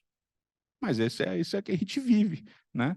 Então a gente tem que, desculpa, a gente tem que na universidade parar de usar as ciências para dogmatizar a nossa fé e entender que a ciência tem um papel importantíssimo no entendimento da nossa fé, porque vai gerar as dúvidas, e as dúvidas são necessárias para aumentar o nosso relacionamento com Deus. Porque como Jó, Senhor, não entendo o que está acontecendo, não entendo qual é a pegada do que está rolando aqui. Deixa eu morrer. Deus fala, não vou deixar você morrer. Quer dizer, Deus nem fala isso, Deus só não deixa ele morrer. E aí Deus aparece e fala, você sabe isso, você sabe aquilo, você sabe aquele... E aí Jó, quando não tem resposta, fala assim, realmente, eu te conhecia só de ouvir, agora eu te vejo face a face. O que ele quer dizer com esse verso? Que o verbo ouvir é o mesmo para obedecer. Então Jó conhecia Deus de obedecer. E quando Deus faz as perguntas, Jó entende que não adianta só a obediência, que a obediência é limitada. Ele precisa ir além. O que é ir além? É saber que ele não tem todas as respostas. É saber que ele nunca vai ter todas as respostas. E aí ele vai continuar na jornada, né? Que a jornada de fé é isso, é você continuar, apesar das dúvidas. Sei que você falou que não tem respostas, mas tem mais perguntas para você. A gente tentou juntar aqui algumas. Chegaram algumas perguntas perguntando um pouco nessa linha de como lidar com esse tipo de leitura bíblica que você propõe, essa questão das dúvidas, quando você está numa igreja mais fundamentalista, mais conservadora, e você talvez não tenha também outras possibilidades ao redor de saída, né? Rever as perguntas, como é que se faz? E também outras perguntas sobre como que pode também apresentar essa perspectiva e essas ideias para nossos irmãos, nossas irmãs evangélicos que talvez nunca tiveram acesso a esse tipo de conversa. Eu acho que o primeiro é paciência. A gente tem que ser muito paciente, a gente tem que entender de onde as pessoas vêm, né? Então, muitas vezes as pessoas falam assim para mim, nossa, mas você falou um negócio no seu sermão poxa, você imagina quem está ouvindo. Eu falei, bom, para a pessoa chegar até mim, ela tem que ter passado por um caminho. Não fui eu que vou ter começado, né? Porque eu já estou em um outro lugar, né? E quando eu comecei esse caminho, eu comecei com certos questionamentos, que eram questionamentos, digamos assim, doutrinários e confessionais do lugar onde eu estava. E esses questionamentos eram expostos para pessoas muito amigas, né? Que eu achava que eram amigas, na verdade, e que, de uma certa maneira, me acolhiam. E elas foram pacientes comigo. Algumas... Eu tenho que tomar cuidado, né, com algumas palavras. Algumas me rotularam como o cara questionador, etc. e tal, e pô, já expeliram. Então, quando uma pessoa que vem do ambiente fundamentalista, ela não é que ela não tenha dúvidas, ela só não sabe expressar as dúvidas que ela tem. E muitas vezes as dúvidas que ela expressa num sentido de uma questão administrativa, num sentido de uma questão de um ritual, de uma dinâmica que não tem a ver diretamente com fé, tá? Com dogma religioso. E aí você tem que perceber o que está por trás daquilo, ok? Então, por exemplo, vou dar um exemplo, né? Vai ser polêmico, mas enfim. Quando a pessoa reclama de que o púlpito está sendo usado para um discurso político, e essa pessoa está numa igreja fundamentalista, essa pessoa você tem que ter muita paciência e muita disposição para conversar com ela. Por quê? Essa crítica dela pressupõe que existem várias dúvidas e várias coisas por trás dessa crítica. Porque para uma pessoa fazer uma crítica numa igreja fundamentalista, ela tem que ter muita coragem. Então, acho que o principal é paciência e diálogo. E não sair desconstruindo tudo sem colocar nada no lugar. Isso também é um negócio, vamos decolonizar tudo, né? Vamos desconstruir tudo, vamos destruir tudo. Tá bom, mas o que vai ficar no lugar para aquela pessoa? Tem um livro, eu indico para quem puder, até se a ABU puder traduzir, chama O Pecado da Certeza, do Peter Enns, né? The Sin of Certainty. E ele é um livro muito legal porque ele conta um pouco da trajetória dele. E ele escreveu um livro sobre inspiração, que é um assunto muito controverso. Ele escreveu um livro sobre inspiração. O livro deu tanta polêmica que ele foi demitido no maior seminário dos Estados Unidos. Foi demitido sumariamente, taxado de herege. Aí ele saiu desse seminário, desconstruiu totalmente a fé dele, virou professor numa outra universidade, escreveu 10 livros em um ano, livre das amarras, e depois ele entrou numa crise religiosa, porque ele desconstruiu tudo, mas não colocou nada no lugar, né? Então ele conta nesse livro um pouco da jornada dele, de como foi isso. Então acho que a gente tem que tomar cuidado. No afã de querer ser desconstruidão, a gente acaba acelerando um processo para as pessoas que a gente passou, né? Eu vou dar um exemplo também bem polêmico, é de um amigo, enfim, por isso que eu tenho bastante tranquilidade para falar. Um amigo meu, ele resolveu fazer uma semana de oração numa igreja chamada Cristianismo Não Existe. Tá? Ele é muito meu amigo. Ele fez essa semana de oração e esse conceito cristianismo não existe é maravilhoso. E faz todo sentido. Tá? Mas tem muita reflexão nessa frase, cristianismo não existe. Muita reflexão teológica, histórica e filosófica. Muita reflexão. Só que quando você coloca isso como um título para uma semana de oração numa igreja, o que você faz com as pessoas? Você cria um problema. Então a gente tem que ter sabedoria em como abordar as coisas, e ao invés de sair destruindo tudo. Então eu falei para vocês de algumas historinhas hoje, né? Mas eu não explorei todas, porque eu não sei qual é a dimensão de vocês de conhecimento da Bíblia. Mas eu estou falando num ambiente acadêmico, então eu tenho mais liberdade para falar certas coisas do que eu teria na igreja. Na igreja eu não posso falar que Ruth estava pelada e deitou no pé de Boaz para uma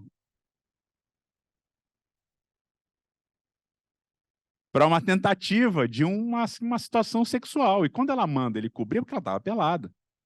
Porque eles estavam saindo e tal. E a situação que ela cria para Boaz é uma situação tremenda. Lembrando que Boaz era um cara velho. E Ruth era novinha. E ele fala isso para ela: que bom que você não procurou os mais novos. Então, olha que situação maluca que você tem lá. Né? Aí você vai trabalhar, por exemplo, Esther, mesma coisa. Você vai trabalhar o Ehud que mata o Eglon. Foram poucas histórias que eu contei para vocês. Tem um monte de loucura aqui, tá? De mentira, inclusive, porque Ehud mente, ele vai ter uma palavra de Deus. Mas não era palavra, era uma adaga que ele tinha. Então, enfim, vocês entenderam. Tem que ter paciência, muita sabedoria e saber o que colocar no lugar. Vem uma pergunta mais geral que eu acho que eu vou fazer aquela questão clássica que a gente faz a mesma pergunta e pede a resposta dos três. E pode ser na mesma ordem também, começando com a Débora. Como não ser engolido pela dúvida, né? Como não deixar a dúvida soterrar a gente, deixar a gente perdido dentro dela, né? Mesmo sabendo que ter só certezas é perigoso, mas como também não se deixar levar por todas as dúvidas para um lugar também perigoso. Até porque ter dúvidas às vezes pode ser desesperador na prática do dia a dia, né? E a gente precisa também tomar decisões e seguir a nossa vida. A pergunta é difícil também, mas durante, né, todo o percurso, né, principalmente acadêmico, né, a gente se depara com dúvidas, né? E como o professor falou ali, a questão que a fé é um relacionamento, né? Então, assim, nos momentos mais difíceis, eu acho que é essa fé, esse relacionamento, de como que a gente lida, que a gente vai tentando, né, obter algumas respostas, mas também arrumando outras dúvidas, né? Conhecer outras pessoas também que às vezes está fazendo o mesmo trabalho bem parecido, né, com o que a gente faz também, conversar, que tem a ver que a Karen falou também. Eu acho que nesse percurso, por exemplo, do doutorado, né, geralmente é um percurso bem solitário e com dúvidas, né, e com muitas dificuldades, e tem hora que a quem você recorre, né? E geralmente nesse momento eu acho que é a fé que te faz prosseguir, né? E esse pensamento, né, que faz a gente ir além do que nos condiciona, né? Essa questão de ir além, de continuar e buscar esse relacionamento, né? E igual o professor tinha falado sobre a questão de desconstruir, não colocar outra coisa no lugar, né? Mas sempre trazer outras ideias, né? Olhar para outros lugares, né? Não é apagar tudo que você tem, mas é trazer outros olhares, né? Para a gente entender esse contexto, porque senão a gente fica só em um lugar, né? Numa bolha. E que existe um mundo grande, várias formas, né, de se compreender, de um mundo. Então, assim, no meu caso, acho que a fé, ela ajuda muito, né, a gente a responder, não vai responder tudo, a gente tem sempre várias perguntas, né, mas a gente vai cobrindo algumas coisas e vai criando outras, né, e acho que essa relação que nos ajuda, né, sempre a continuar e saber que existe algo mais para a gente prosseguir. Bom, fiquei pensando aqui, é uma pergunta também bem difícil, né? Mas fiquei pensando que é importante a gente identificar que tipo de dúvida que nos acomete, assim, né? Para partir daí, assim, que tipo de dúvida? A gente falou, né? Acho que a pergunta foi bem abrangente, então estou pensando nisso também. Se é uma dúvida filosófica, como que você lida com ela? Se é uma dúvida prática, que também pode te engolir, e no dia a dia a gente tem visto muitos estudantes adoecidos mentalmente, né? Acho que esse é um ponto muito importante. A gente tem tentado trabalhar isso dentro da ABU, está no nosso planejamento estratégico, né? Tratar desse tema da saúde mental. E acho que a dúvida ela também pode, no cotidiano, no nosso dia a dia, trazer um adoecimento também, né? Do que eu vou fazer? Será que eu sou bom mesmo nisso aqui? Será que eu tenho... Esse tipo de dúvida também surge, né? E eu acho que ela também precisa ser ouvida. Esse tipo de dúvida mais filosófica, teológica, mas as dúvidas do dia a dia também, que também tem a ver com a nossa fé, né? Também tem a ver com... A gente estava conversando ontem sobre a questão da vontade de Deus, né? Ah, é da vontade de Deus. E às vezes a gente responde as nossas dúvidas assim, né? É da vontade de Deus ou não? Eu lembro que quando eu estava no ensino médio, eu tinha muito essa visão para responder o que eu ia fazer da vida, assim. E até hoje ainda tenho dúvida se eu estou no caminho certo, se tipo eu deveria dar um passo atrás. Acho que, mas Deus tem me acompanhado nessa caminhada, né? Mas eu lembro que eu usava muito essa lógica, que foi o que eu fui ensinada. Então, será que é para vocês terem ideia, assim, né? Eu fiz 2 cursos técnicos no ensino médio, um de mecânica e um de eletrônica, e aí fui fazer serviço social. Então, assim, pessoa bem centrada, né, no que queria. E aí depois não fiquei no serviço social, fui trabalhar na BU e estou fazendo, né, terminei o doutorado na ciência da religião. Então, olhando assim, parece que, puxa, perdida, né, nisso aí. Eu consigo ver graça, né, eu consigo ver a graça de Deus conduzindo esses percursos aí na minha vida, mas a minha visão sobre essa questão da vontade de Deus mudou muito. E hoje eu consigo dizer assim, onde que Deus quer que eu esteja? Onde eu estiver, seja lá o que eu estiver fazendo, não tem algo específico que Deus vai, né, descer lá do céu e falar, Karen, é isso aqui, ó, tá aqui a resposta para você, né? Mas como que nas minhas relações eu vou construindo essas decisões que eu vou tomar? Acho que é por aí o caminho, né? Então, identificar, para você poder buscar ajuda, para não ser engolido pela dúvida, que tipo de dúvida que é, né? Às vezes a sua dúvida é dessa ordem, prática, vocacional, e aí isso impacta a sua fé. Às vezes a sua dúvida é uma dúvida filosófica, teológica, e aí perceber quem são as pessoas que estão nesse lugar, acho que o Edson falou, né? Quem são as pessoas que estão nesse lugar que você já chegou na sua maturidade cristã? E aí você procurar essas pessoas, né? Porque elas vão te ouvir e você vai poder, a partir ali da troca, do diálogo, conseguir crescer e talvez não sanar suas dúvidas, mas ficar mais em paz de levá-las com mais leveza. Acho que é isso que eu tenho aprendido também, a viver as dúvidas com mais leveza para não ser engolida por elas. E acho que olhar para mim mesma também com bondade, assim, de pensar, poxa, eu já caminhei até aqui, olha tudo isso, né? E agora eu posso continuar, né? Com essa perspectiva de um trabalho de formiguinha e aprendendo mais sobre o que Deus tem colocado na minha frente, assim. Então, acho que... Acho que a Karen abordou Karen e a Débora abordaram, né, coisas muito importantes. Agora, na vida acadêmica, o meu conselho para você não ser soterrado pelas dúvidas, é terapia. Faça terapia. No final do meu doutorado, uma coisa que ainda vou escrever sobre isso, tem que terminar de organizar na minha cabeça, escrever informalmente, né? Mas eu entrei numa depressão profunda. Essa dúvida de você mesmo que você coloca, Karen, é uma dúvida que destrói, né? Destrói essa dúvida que eles chamam de síndrome do impostor, né? Você viver se duvidando de você mesmo, isso daí acaba com você. E no final do doutorado você vai viver isso daí, não tem jeito. Você já não lembra se o que você escreveu é da sua cabeça, é de quem, se alguém citou, se alguém não citou, você fica desesperado. E você vai, vou chegar na mesa, alguém vai falar que eu sou um plagiador e tal, você detonar todo mundo, todo mundo. Então, faça terapia. Eu tinha vontades suicidas tremendas no final do meu doutorado. Não, eu prefiro morrer do que defender meu doutorado. Essa era a minha pegada. As dúvidas da vida, elas têm muito a ver com a nossa personalidade, com a nossa formação, né? Então, a Karen saiu de um lugar, foi para o outro e tal. Foi o quê? Mecânica, eletrônica, foi para serviço social. Eu não. Desde que eu tinha 10 anos, eu ia ser professor. Não, vou ser professor de literatura. Desde que eu tinha 10 anos, eu queria ser professor de literatura. E fui com isso até a cabeça e meu negócio. Fiz letras e tal, e vou ser professor de literatura. E fui professor durante 9 anos no seminário e tal. E para mim é isso. E hoje mesmo eu entendo o meu ministério como ser um professor, né? Eu acho que o meu sermão não é muito sermão, é meio uma aula, né? Então acho que tem muito a ver com a nossa personalidade. A terapia ajuda bastante nisso. As dúvidas filosóficas, eu acho que elas precisam permanecer sempre. Você precisa viver questionando o que você acredita, né? Então, tem coisas que eu acredito que eu vivo questionando, e eu vou ter minhas crises constantemente. Por exemplo, eu tenho minhas crises se Deus existe, ok? Vivo tendo essas crises.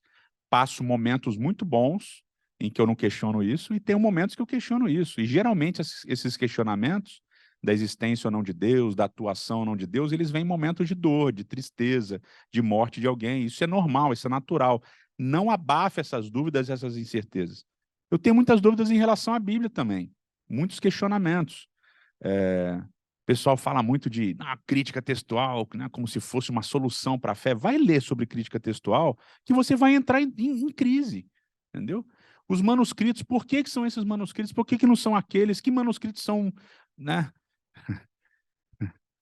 mais certos do que outros manuscritos? Porque aí você vai entrar, porque a discussão do manuscrito termina no cânon.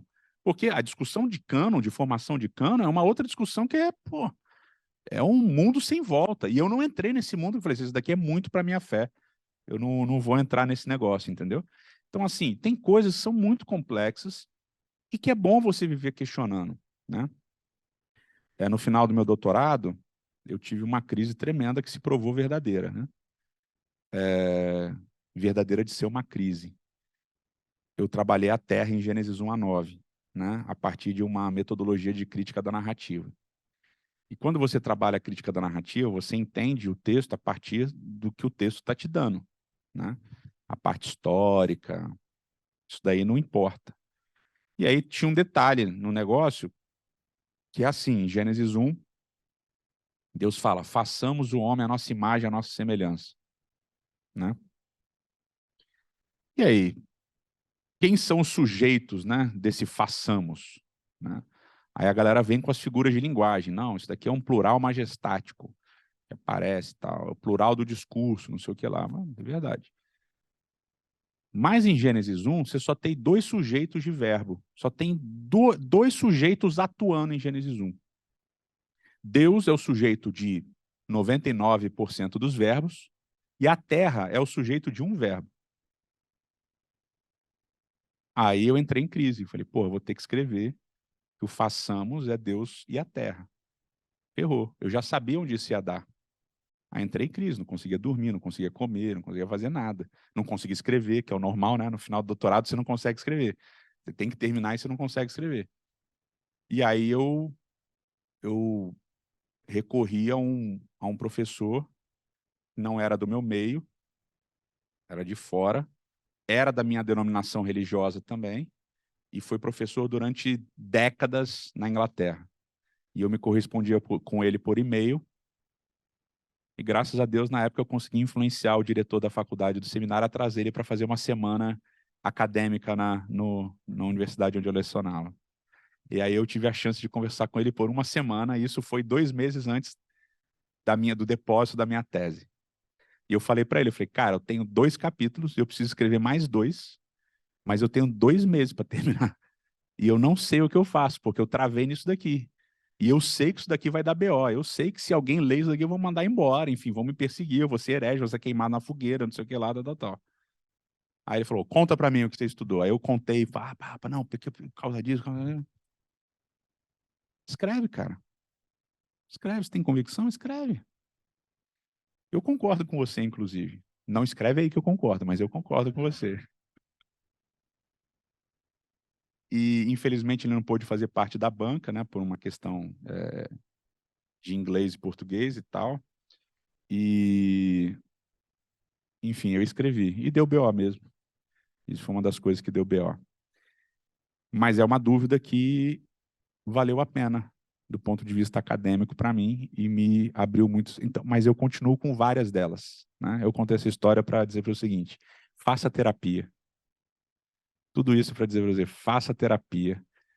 Você precisa de um acompanhamento psicológico. Você que é mestrando é mais de boa, né? O mestre, ele defende o mestrado dele, ele lembra um pouco o cara que termina a graduação. Ele acha que sabe tudo, ele acha que ele entendeu tudo do campo dele, não, porque eu li. Aí ele cita 30 acadêmicos para suportar o ponto dele, né? Não, porque esse é o mestrando, né? Ou o mestre recém-formado. O doutor, quando ele é assim, é porque o doutorado dele foi ruim. Porque geralmente o cara que termina um doutorado, ele vai viver o resto da vida dele em crise. Achando que o que ele escreveu foi uma merda, desculpa. Pode falar merda? Não sei se podia, desculpa. Mas achando que o que ele escreveu é uma merda e que alguém vai descobrir que é uma merda e vai falar para ele que ele é um merda. Então, assim, basicamente, faça terapia, muita terapia, arranje convênios aí e tal, faça, cuide da sua saúde mental, pelo amor de Deus. Vida acadêmica é desesperadora. Gente, eu só queria fazer assim um comentário depois da fala do Edson, né, que eu acho que me trouxe algumas indagações, assim, algumas questões que eu acho que é importante a gente considerar. Essa coisa mesmo da síndrome do impostor e de fazer terapia, eu acho que, e aí eu falo aqui como mulher e para as mulheres aqui, né, buscando encorajá-las nesse sentido, né, porque eu acho que a gente sofre muito mais disso, né, e é difícil, né? Acho que a questão assim de você ter uma valentia intelectual, né? Então, enfim, só lembrar esse ponto que eu acho que é importante. Eu concordo com a Karen, né, que é bem difícil, né, como mulher, estar nos espaços, né, e você defender um doutorado, sabendo agora também, né, compartilhando de que a gente está tudo no mesmo caminho, né, que teve gente que que passou pela mesma dificuldade também tinha essa questão, né? O tempo todo achando que alguém ia ler, ia ver alguma coisa que a gente não tinha feito, uma hora alguém ia revogar a nossa defesa, enfim, no meio da defesa que ia dar. Enquanto não falou ok lá no final, a gente não. Né? E das mulheres também estar sempre nesse espaço, não desistir, né? Da vida acadêmica aí, as meninas estão fazendo. Porque é mais difícil, né? Porque a sociedade ela coloca uma. Não estou falando que para os homens também não é difícil, mas assim, coloca várias outras responsabilidades para a gente, né? Para as mulheres que, além de conciliar a vida acadêmica, né? A vida profissional, a vida social, a vida, né? Em casa, enfim. Mas continue e sempre, né? Perguntando, façam terapia, né? Não desistam. Se tiver que parar um pouco para descansar, descanse, né? Depois volte. E é isso. E a gente vai continuando aí. Pois é. E eu gostaria de abrir um parênteses. Débora eu conheci ontem, Edson presencialmente hoje, mas a Karen eu já conheço há muito tempo e acho que a Karen é uma pessoa brilhante, uma acadêmica genial. Então, às vezes, a Karen, a gente caminhou muito juntas esse final do doutorado dela, vendo a Karen se duvidar é uma coisa que dói. Quando a gente vê realmente, assim, é muito doido. E existe esse peso, né, sobre as mulheres, inclusive às vezes interno e às vezes externo mesmo, né? De às vezes cobrar posturas das mulheres que para os homens não, pode ter qualquer postura aí, né? É complicado. Mas vamos mudando de assunto. Foi legal que vocês abordaram uma coisa que surgiu no chat online, então foi bacana, espero aí que tenha sido legal para o pessoal do online. Eu vou escolher uma pergunta aqui de exemplo e vou complementá-la depois para trazer uma questão que está surgindo bastante aí para o Edson. Pois é. De exemplo aqui, eu vou ler, está dizendo assim, a partir de 2 Timóteo 3,16, tiramos a conclusão de que toda a escritura é inspirada por Deus, útil para o ensino. Sendo assim, é inevitável que tentemos encontrar as respostas para nossas dúvidas na Bíblia. E durante as nossas buscas, tentamos interpretar os textos. Como podemos fazer isso tentando usar outras ferramentas que não seja o fundamentalismo? Então, a gente tem muitas pessoas enviando algumas perguntas tentando fazer essa compreensão. Como é que eu posso, então, fazer essa interpretação na Bíblia? Como é que eu posso, então, ler a Bíblia por outras perspectivas, por outras óticas? A minha fala que eu terminei antes, mas eu até, se alguém quiser ver, tinha aqui, 2 Timóteo 3, 16 e 17, que é a base do fundamentalismo, né? E aí aqui eu coloquei 7 indagações acerca desse texto, né? Eu não vou fazer todas para não virar uma nova palestra.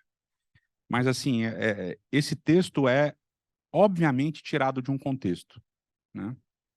Ele é obviamente tirado de um contexto. E eu vou dar só, assim, uma pincelada, né? Começa que você define toda uma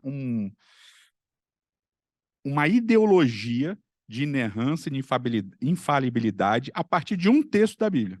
Isso já é um problema. Já é um problema. Tem muita teologia aí que é feita a partir de um texto. Isso não existe. Isso não existe, né? Mas aí tem outras coisas aqui que eu poderia falar. Como é que a gente pode fazer? Bom, o método histórico crítico é um método consagrado, tá? Eu não gosto dele e eu não uso, mas ele é um método consagrado, tá? Eu vou basicamente explicar aqui as linhas hermenêuticas que você tem hoje, a linha de interpretação e de estudo do texto, tá? Então você tem o texto. Como explicar esse texto? Né? 3 possibilidades, eu estou aqui fazendo um resumão, tá? Primeira, a história responde o texto, que é o método histórico-crítico, basicamente, e todos os seus derivados, crítica das fontes, crítica do editor, da comunidade original, etc. e tal. Então, a história vai responder esse texto. Quem escreveu, quando escreveu, para quem escreveu, resolve o texto, eu vou entender o texto a partir disso. Tá? Tem a segunda linha, que é uma linha que a gente chamaria de uma crítica literária. Tá? Eu vou resolver o texto a partir dos elementos que o texto me fornece. Ok? Então, por exemplo, o Salmo 1. Como é que eu vou interpretar e entender o Salmo 1? Não sei quem é o autor, não sei quando foi escrito e não sei por que colocaram no primeiro lugar do saltério. Mas o Salmo 1 tem elementos literários que vão me ajudar a entender o que ele quer dizer. Então não é a história que resolve, é o texto que resolve o próprio texto. Tem fatores limitantes e fatores interessantes. Essa é a linha de pesquisa que eu sigo. tá? Agora, o Salmo 51, por exemplo, começa dizendo, o Salmo de Davi, quando Natan falou para ele de Batseba, não sei o que lá, blá, blá, blá, blá, blá. Ou seja, esse salmo tem um contexto histórico. Para entender esse salmo, precisa entender quem foi Davi na Bíblia, precisa entender o que aconteceu com Batseba, precisa entender o que Natan falou para ele e o que não falou. Então, o texto está me dizendo que eu preciso de elementos históricos para resolvê-lo. Ok? E aí tem uma frasezinha do Robert Alton que eu gosto muito, que ele diz assim, todo texto que se propõe a ser histórico deve ser lido historicamente. Ok? Então, se um texto tem o nome de um rei, de um país, de um lugar, não sei o que lá, tal, você precisa entender quem foi esse rei, quem é esse país, etc. Você precisa entender os elementos históricos. Agora, se um texto não se propõe a ser histórico, por que ele tem que ser lido historicamente? Ok? Então, Cântico dos Cânticos, né? O cara está se declarando para a mulher está se declarando para o homem e tal. Mas por que ele tem que entender quem escreveu?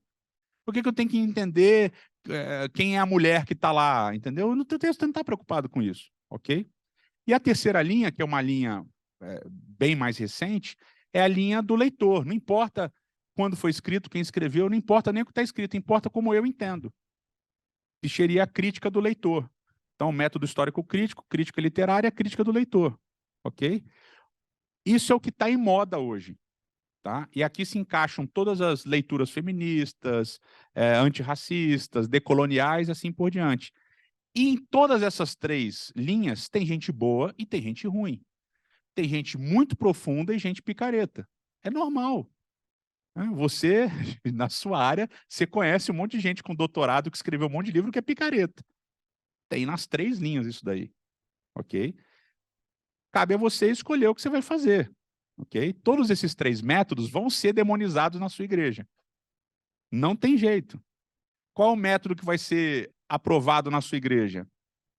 Harmonização dos textos, pode usar até arqueologia, desde que a arqueologia comprove a Bíblia, pode usar literatura, desde que a literatura comprove a Bíblia, pode usar o método histórico, desde que o método histórico comprove a Bíblia, ou seja, tudo que vai comprovar a Bíblia você pode até usar, mas o dia que você vier com qualquer coisa que não é o inerrante, por exemplo, não, Marcos, quando escreveu o evangelho dele, ele escreveu baseado muito no testemunho de Pedro.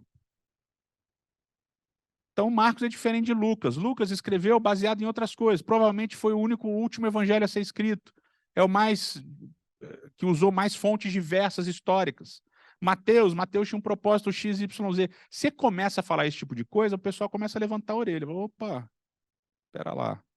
Não foi o Espírito que ditou as palavras para cada um escrever? Ah, não. A maneira como Deus é retratado em Gênesis é diferente da maneira como Deus é retratado em Êxodo. Aí vem um parênteses, né? Porque a maneira como Deus é retratado em Gênesis é diferente da maneira como Deus é retratado em Êxodo, então foram autores diferentes? Não estou dizendo isso. Mas existe né? Você vai pegar Guimarães Rosa, você pega a Sagarana,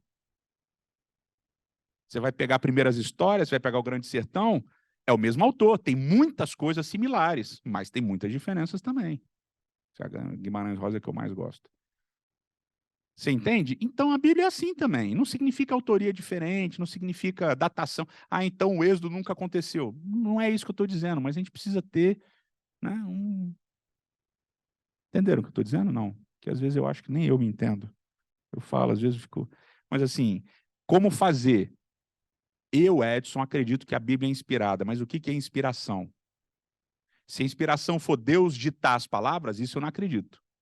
Se a inspiração significa não ter erro histórico ou imprecisão histórica ou problemas gramaticais, que tem muitos problemas gramaticais, bastante problemas gramaticais, aí já não é, eu não acredito nessa inspiração também, porque tem problemas gramaticais, tem problemas literários. Se a Bíblia ser inspirada significa que ela não tem a relação com os relatos mesopotâmicos e mitológicos, aí eu também já não acredito em inspiração, porque tem relação com os relatos mesopotâmicos e mitológicos, etc. Tá entendendo? Então, o que é inspiração? Inspiração, para mim, é o propósito. Qual é o propósito da Bíblia? Ela é útil para quê? Para ensinar. Você percebe que é isso que o texto de Timóteo está dizendo, né? A Bíblia, o texto de Timóteo diz assim, o texto é útil para ensino, para correção, para isso e para aquilo. Ele não está dizendo que é útil para você entender biologia, origem das espécies, química, física, né? É útil para ensino. Ensino o quê? Ensino da vida, de ética, de comportamento, etc. e tal. Ok? E assim por diante. Gente, muito obrigada. A gente teve mais algumas perguntas, mas eu acho que a gente vai encerrar por aqui, senão algumas coisas vão começar a ficar repetitivas. Pessoal que perguntou de Gênesis, eu vou recomendar vocês entrarem na plataforma de teses da USP, colocar o nome lá e procurar a pesquisa do Edson para dar uma lida, vale a pena. Naquele momento, assim, a pessoa que você denuncia. E eu acho que a gente vai encerrando por aqui. Queria convidar, deixa eu ver. Onde os estudantes daqui? Pegar. Ah, tá aí.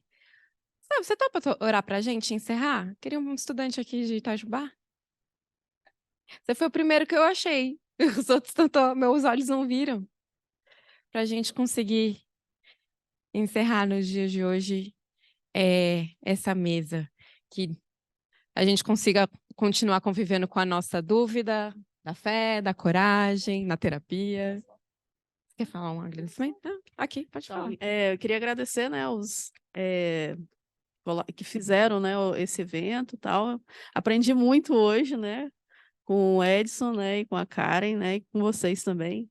E foi muito bom estar com vocês, né? Então, obrigada, só um agradecimento. Conhecer também a Jéssica. A gente que agradece mais uma vez a você, Débora, Karen, Edson, agradece a presença de vocês. Obrigada também por permitirem essa mudança aí de agenda, por apesar de tudo ainda vir, Edson, a gente agradece demais. Espero que tenha sido muito bom. A gente pode, verdade, a gente pode, depois terminando aqui a mesa, aproveitar que a gente terminou um pouco cedo, a gente pode aproveitar e já tirar uma foto. Também, se o pessoal quiser juntar aqui na frente, a gente aproveita e já tira uma foto. Vamos orar? Oremos. Senhor Deus, somos muito gratos a Ti, ó Pai, por essa manhã. Muito obrigado porque nós sabemos que o Senhor está cuidando de nós, ó Pai. Muito obrigado porque Suas misericórdias se renovaram por mais um dia. Obrigado, Senhor Deus, porque através da cruz nós podemos ter liberdade plena. Nós podemos estar aqui, Senhor Deus, cultuando o Teu nome. Senhor Deus, ganhando sabedoria e sendo ensinados, ó Pai, para caminhar nessa vida cristã. Obrigado pelo privilégio, Pai, imenso de realizar esse evento aqui dentro da universidade, ó Pai. Obrigado porque o Senhor preparou cada pessoa, Senhor Deus, aqui presente para ajudar a organizar, ajudar, Senhor Deus, a preparar esse ambiente. Obrigado, porque o Senhor abriu essas portas para nós, ó Pai, e que continue assim, Senhor Deus, que a gente possa continuar usando os espaços das universidades, ó Pai, que a gente possa continuar se engajando com os universitários, que a gente possa cada vez mais estar prontos e preparados para levar a Tua palavra, Pai, para levar o Senhor, o Teu amor, Senhor Deus, para essas pessoas universitárias, Senhor Deus, para esses ambientes universitários.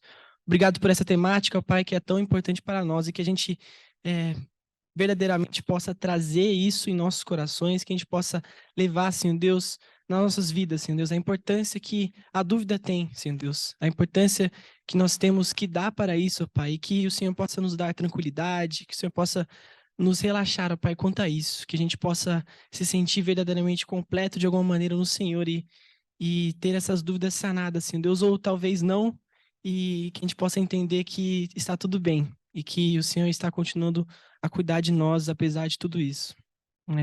Abençoe cada ministrante aqui presente. Ó Pai, muito obrigado por eles virem até aqui em Itajubá, Senhor Deus, até aqui para fornecer esse conhecimento a nós. Ó Pai, que o Senhor possa continuar os abençoando, que o Senhor possa os levar em segurança a casa e que tudo possa continuar correndo bem. Em nome de Jesus, ó Pai, obrigado por tudo que o Senhor está fazendo aqui nesse momento, que a gente possa ser mudados, ó Pai, ser transformados e continuar nessa missão que é tão importante, tão fundamental para nós. Em nome de Jesus eu oro. Amém.